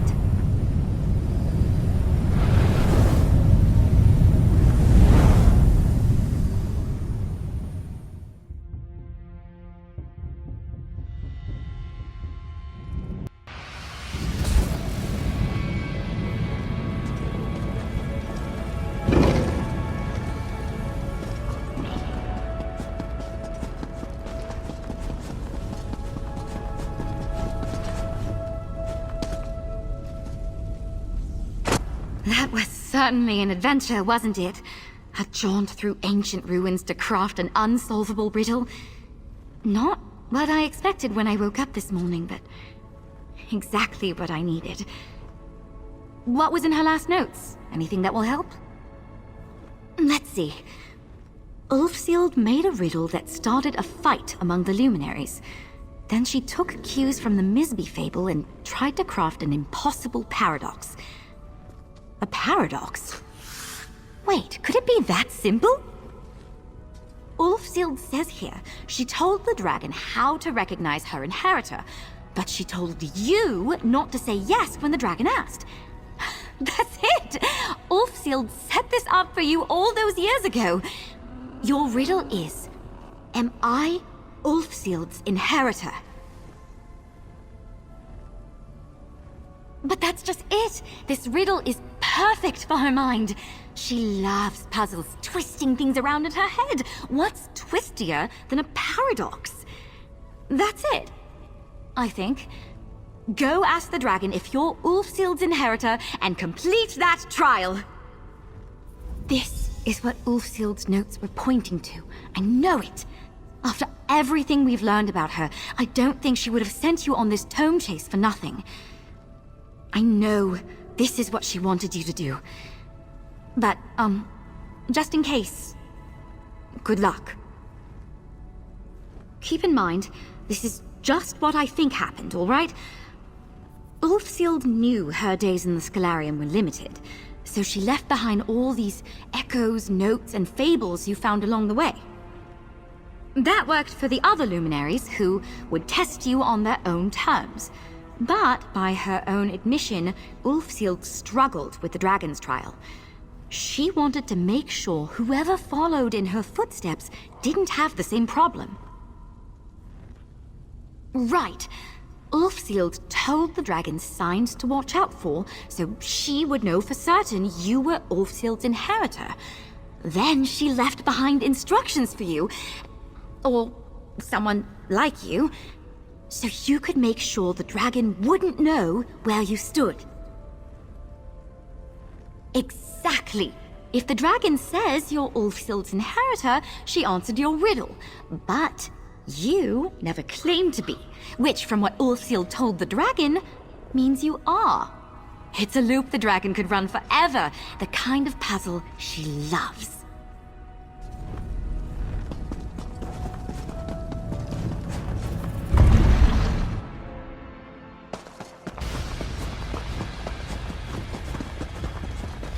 You return, carrying a riddle for me, I hope.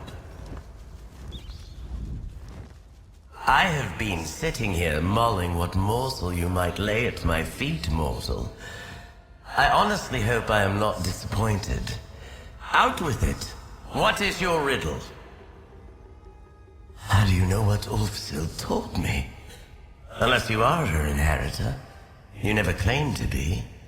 Which, from what the Archmage said, would suggest you are.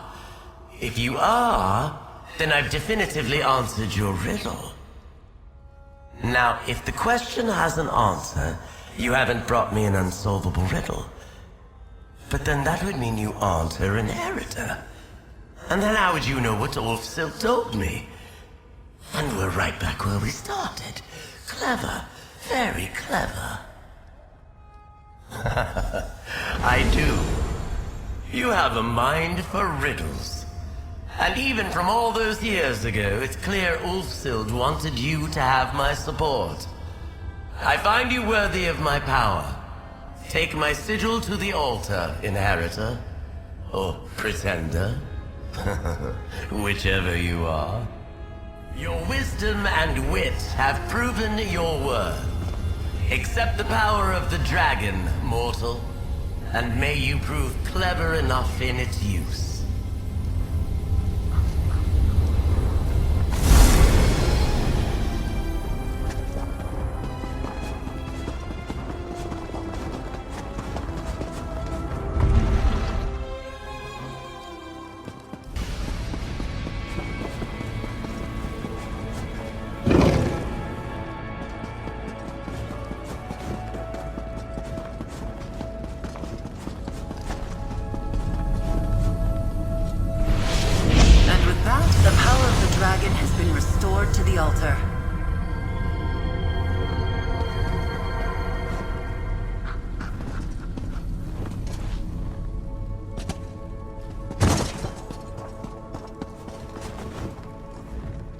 Did you pass the trial?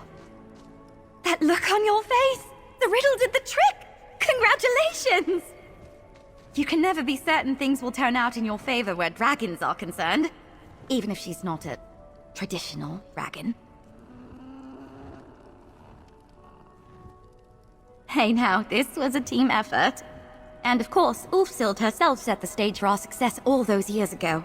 My usual day is filled with protection, patrols, and portals. This was a nice break from the usual. Incredible. With the dragon's power amplifying the altar, who knows what secrets you'll uncover out there in the world? We pulled together, solved her puzzles, and followed fully in Ulfsild's footsteps. Not bad for a night's work. Ah, at last! We come to the final wing.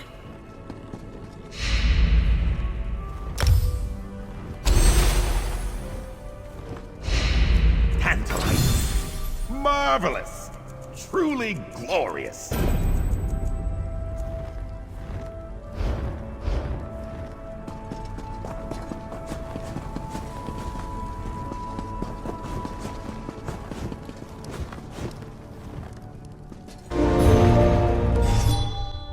Ah, at last! We come to the final wing.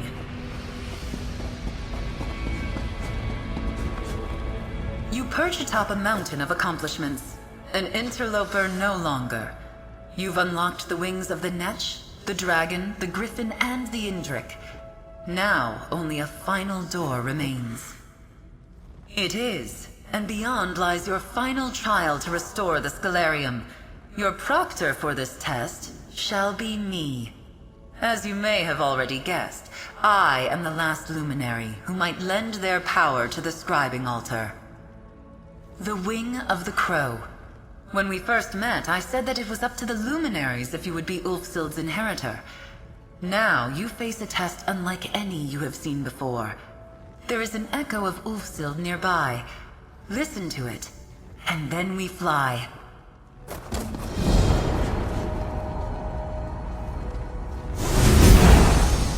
Congratulations. You've accomplished incredible things. Through you, my work finally lives on. Gather any allies you choose. We will see if the Crow deems you worthy. If you are the inheritor of the Scalarium. See you on the other side. It's time for your final trial. The last door? Did I hear the Crow say she's a luminary? I thought she was Ulfsild's familiar. I suppose she could be both. Wait, hold on, congratulations! You're heading into your final trial! I guess that makes sense, since the portal to get here was keyed to 2 people. And after all, it's my duty as a Knight of the Lamp to follow you into the unknown, to protect you from the dangers therein. You're damned right I'll see this through to the end with you. I wouldn't have it any other way. I can't wait to see what the Votary Commander and Guildmaster Galarian make of all this.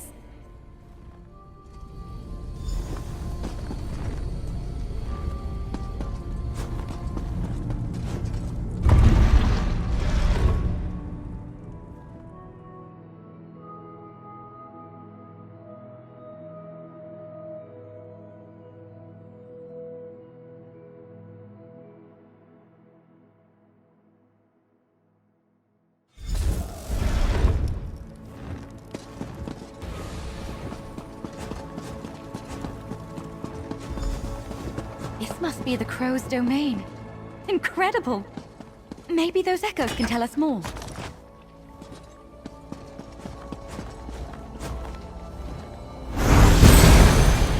Any attempt to save the Scholarium would only provoke Sheogorath. As far as I know, the Daedric princes know nothing of the luminaries.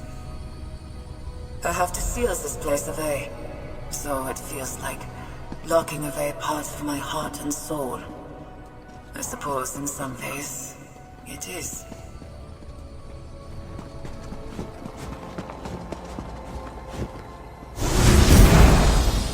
My inheritor could come from anywhere, from a distant era. A brighter time, I dare to hope. I trust the luminaries. They will ensure the right person steps into the role.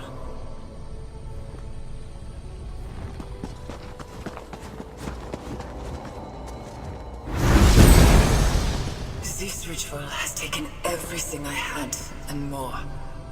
It worked, I think, and I will leave part of myself behind. Will it be enough for those that come after? Will anyone follow in my footsteps? I refuse to believe all this work was for nothing.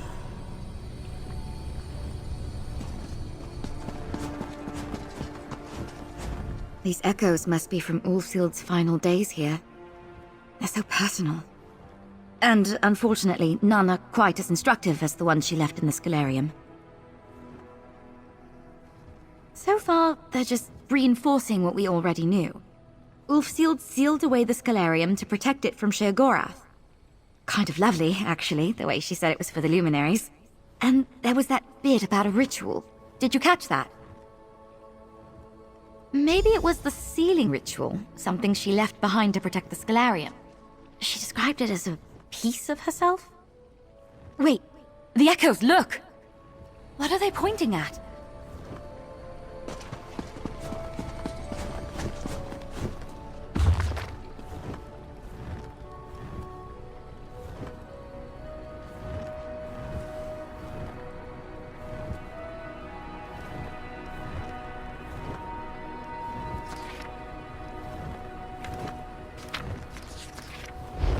Maybe there's something with the echoes in that book.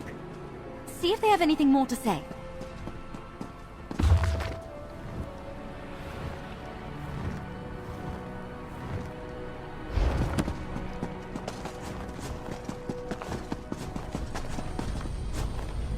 What lies always ahead of you, so you will never see it.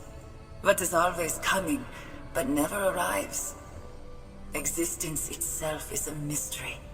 An unmapped territory spread out before you. Will you take a vow to explore it? Speak your vow of mystery.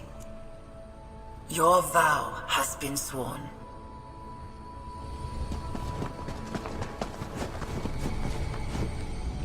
Kindness is like the first snow of winter. Get enough of it all at once, and soon it starts to stick. When I pass from this world, I'll never look back and wish I'd been less charitable. Will you vow the same? Speak your vow of charity. Your vow has been sworn.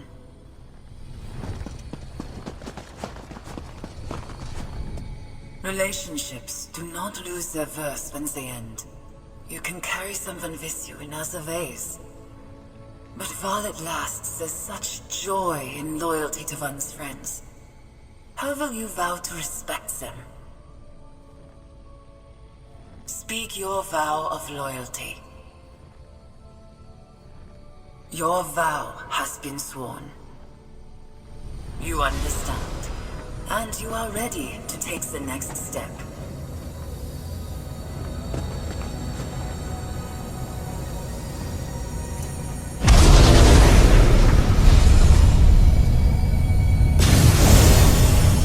Our way forward. Now, the real work begins.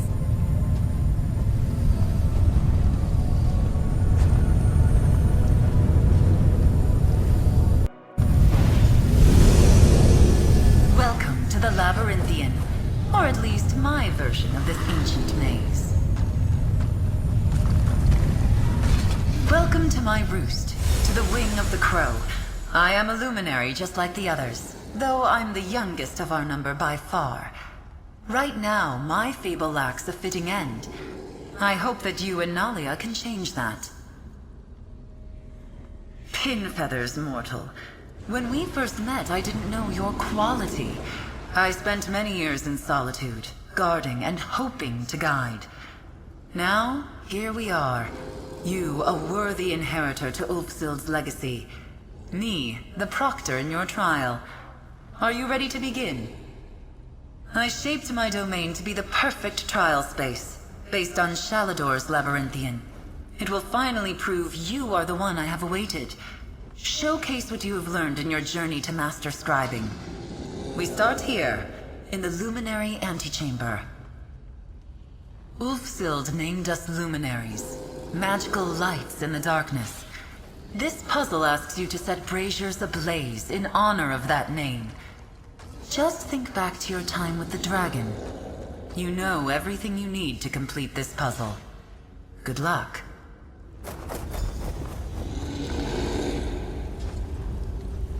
This is amazing. The Labyrinthian, the real one anyway, was built by Shalador to test potential archmages. And now here we are. I overheard. And she mentioned the dragon. Do you think it's another riddle?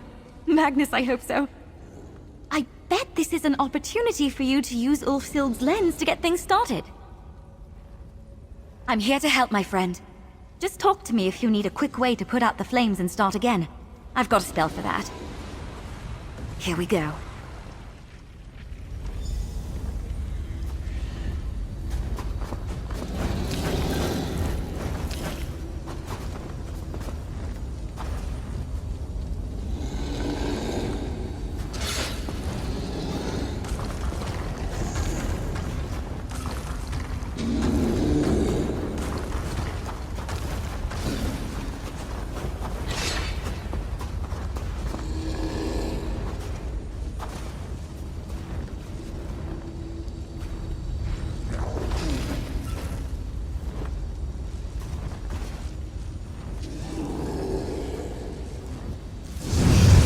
Use your power responsibly.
Act with justice. Gate just went up.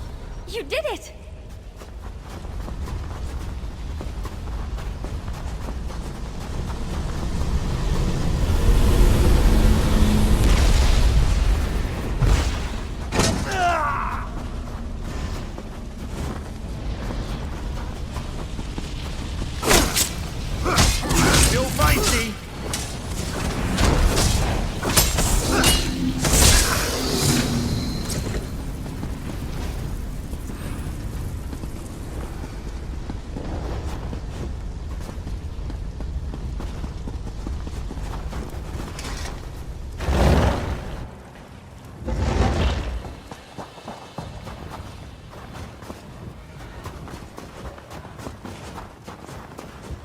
Beautiful.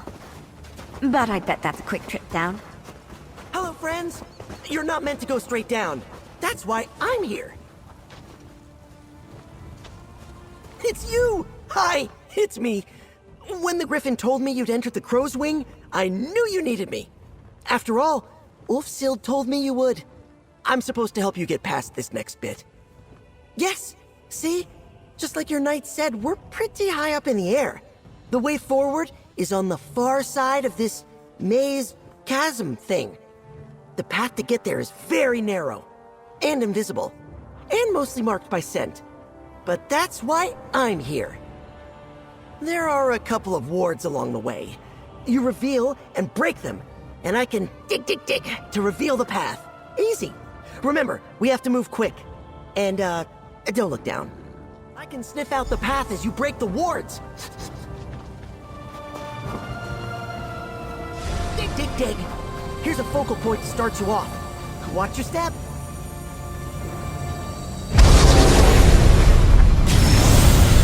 Follow close and go quick. This is so fun!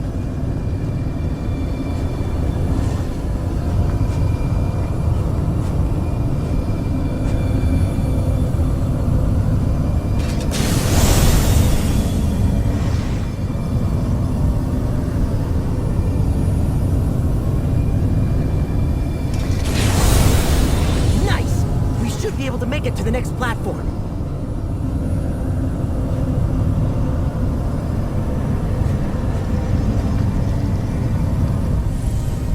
Thank Magnus, solid ground. Are we done? We're done with the first half. Get ready for part 2.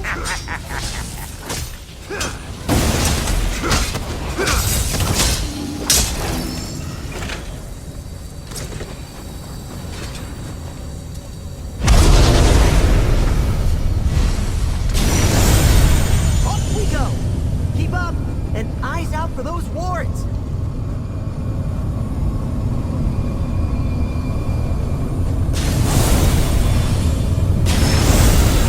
We're doing great! Keep it up!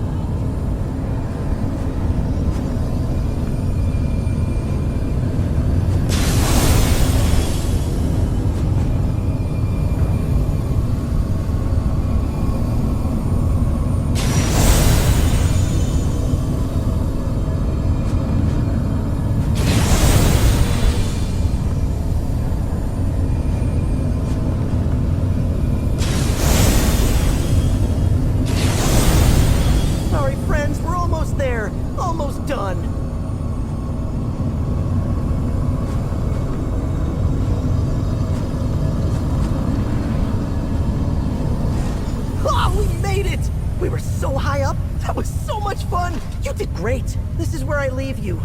I know you can do it. Good luck. I believe in you. I'll see you when you make it back to the Scalarium. Yeah! I'm still trying to get my stomach under control. Let's keep moving forward, with lots of nice, visible rock under our feet.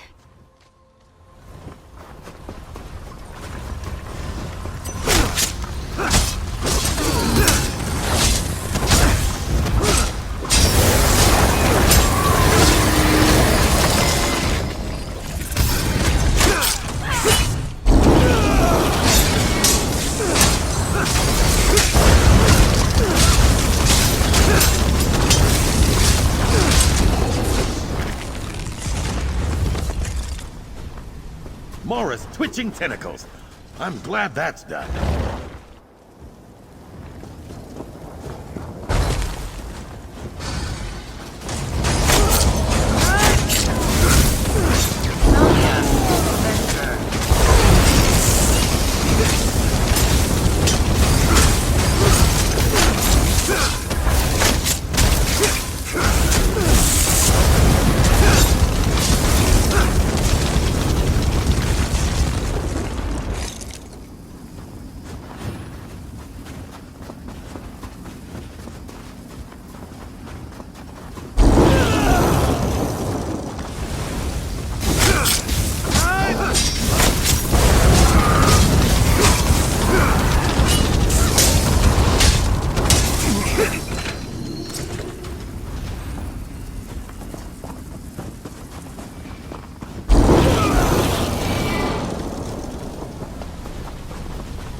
Time for tea, then.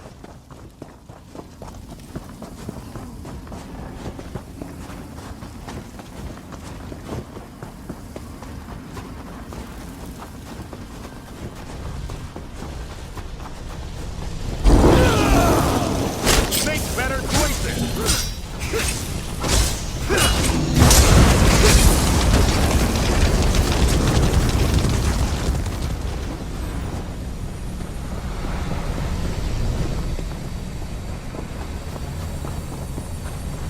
Some of those unstable orbs again, blocking our path. No way to clear a path. Try looking around for a focal point. That did it! Keep an eye out. Could be anything in here.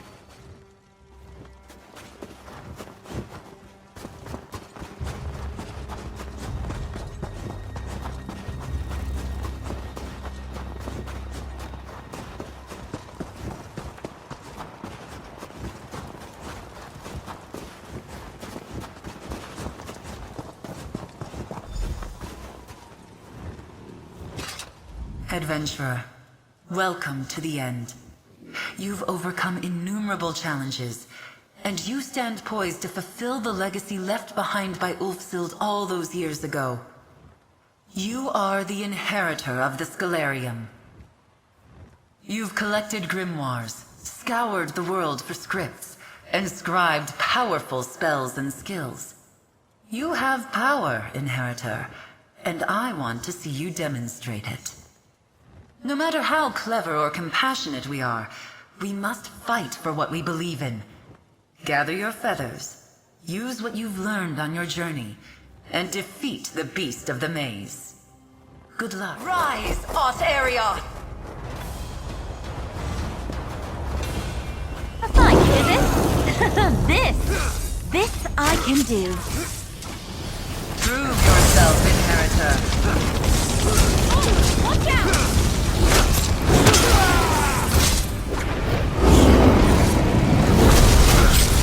Chimera Swamp! Can you get to a focal point?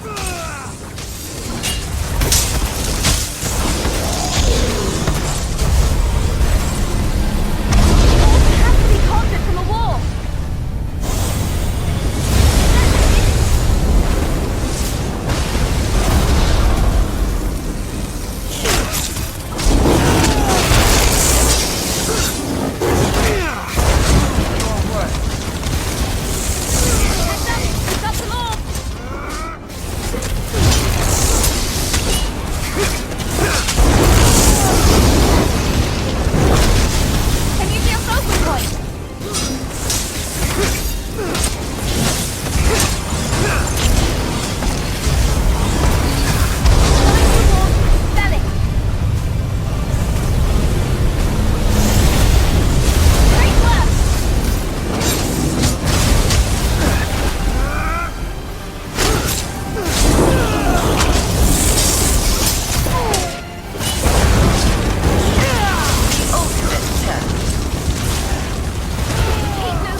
Of power. Hostilities Precisely ended. what I wished to see. Now, to relax.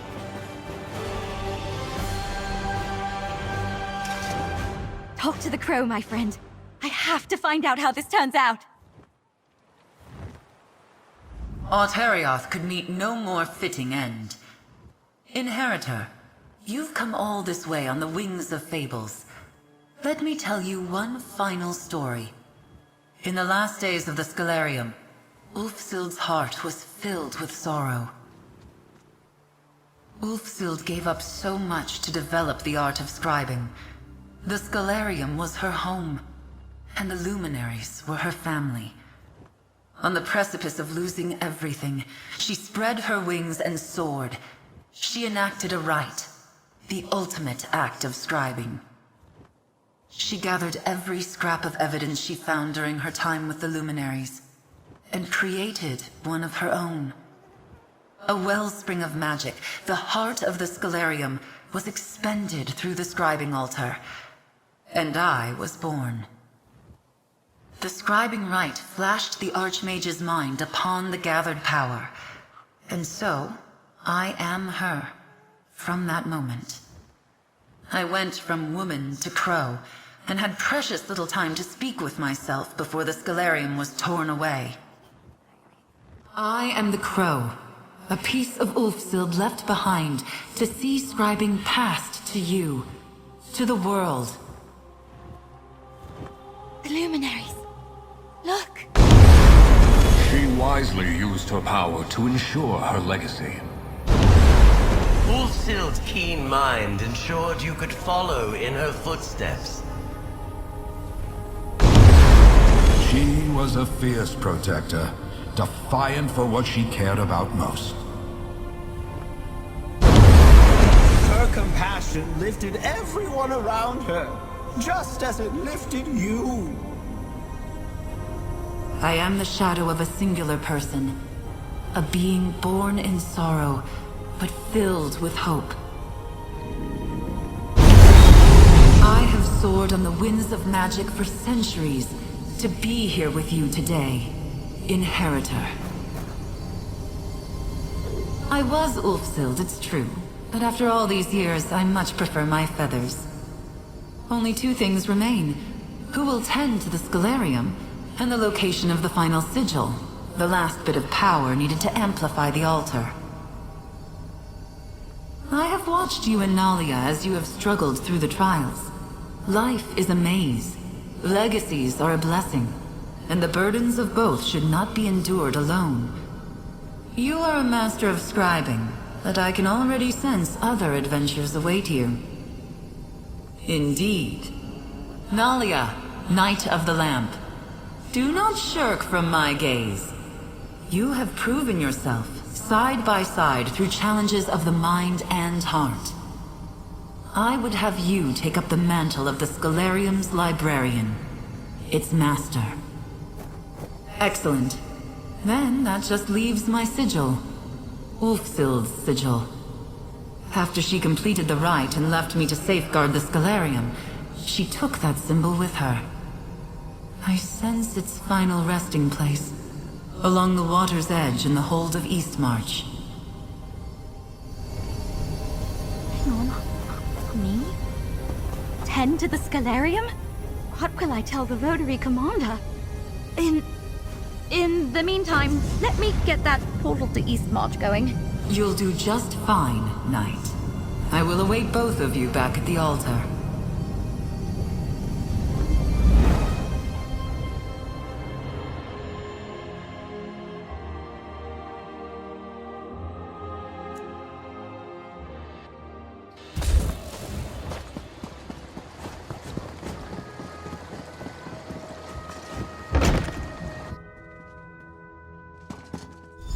I don't see a sigil, but she did leave us an echo. It's Ulfsild, but she looks older, happier. It's been years since my time in the Scholarium, but I realized I never left a final message behind. As my life draws to an end, I've left a few things unsaid.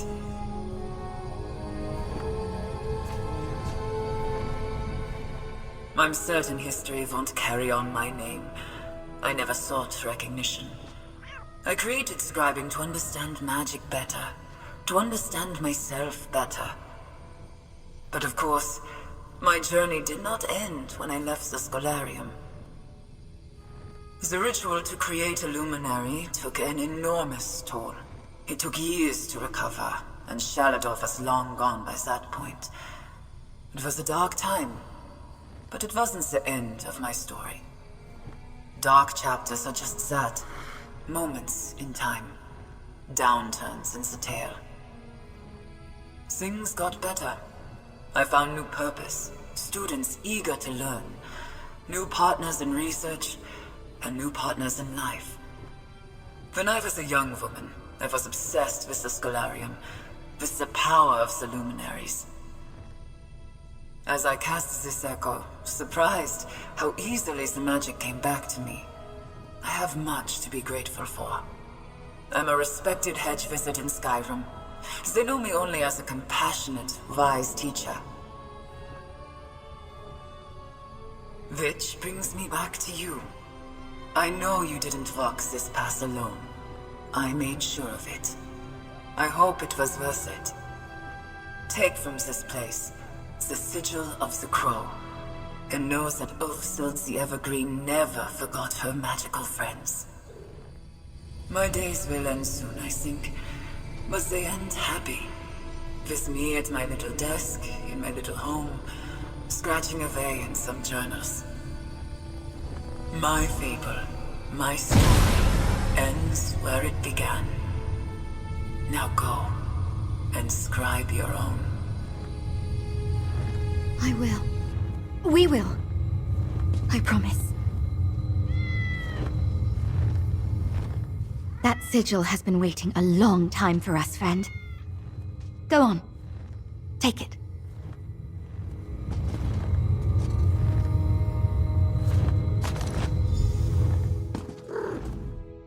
Ulfsild gave up so much when she left the Scalarium behind. It sounds like she found her own path in the end. Makes me feel better about all of this. Well, the Crow wants me to be the master of the Scalarium. She wants me to step into Ulfsild's boots. It's a bit overwhelming. Those are some big boots. But knowing how much Ulfsild dealt with, all she went through and struggled. You said it. Scribing, the Scalarium, it was her life's work.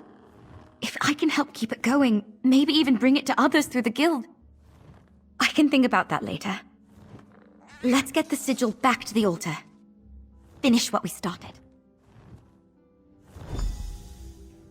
One last portal for you, my friend.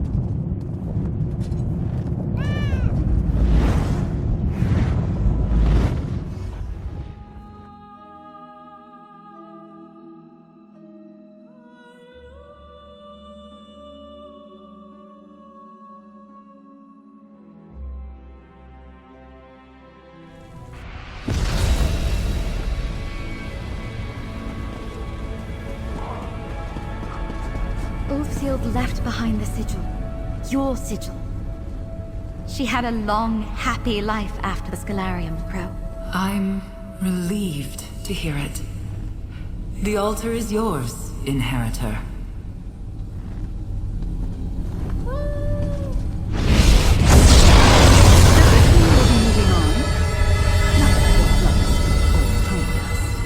That's up to my colleague here. Nalia, what's your plan? I think I'm going to stay on here. See what happens if we open the Scalarium to the world. You know what? I think maybe, just maybe, my parents might be impressed with me next time I go home to visit.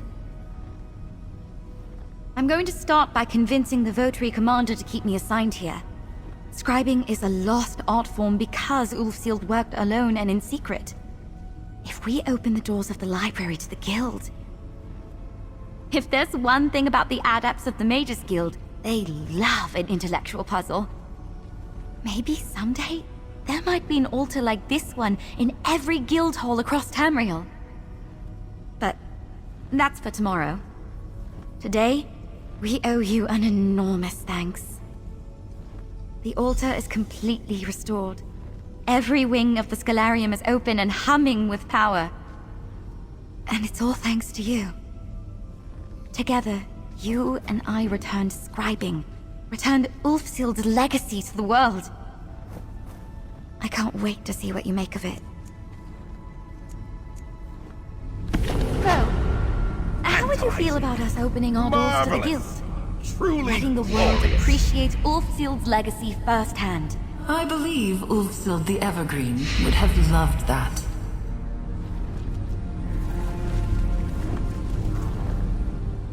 With your quest done, it's time for me to check in with the guild. It'll take some time to get everything organized. Don't worry, I'll update you on my progress when I can. Just wish me luck with the Votary Commander. Don't worry, Inheritor. I'll continue to guide Nalia through the many challenges the Scalarium may present. If nothing else, who will help her keep the Netch in line? I really think Nalia's discovered her calling here in the Scalarium. Worry not, I'll back her up when she talks to the Votary Commander. Thank you for your role in all of this. It's been a singular opportunity, adventurer. I'm not easily impressed, adventurer, but you've lived up to expectations. Now that all the wings are open, I'm just itching for a chance to try scribing myself. Maybe write a paper or two. Who knows? The future looks bright, if dusty. Amazing how far we've come since that day I first flagged you down. I'd like to think I played an integral part to all of this. Being loud enough to catch your attention certainly has its benefits.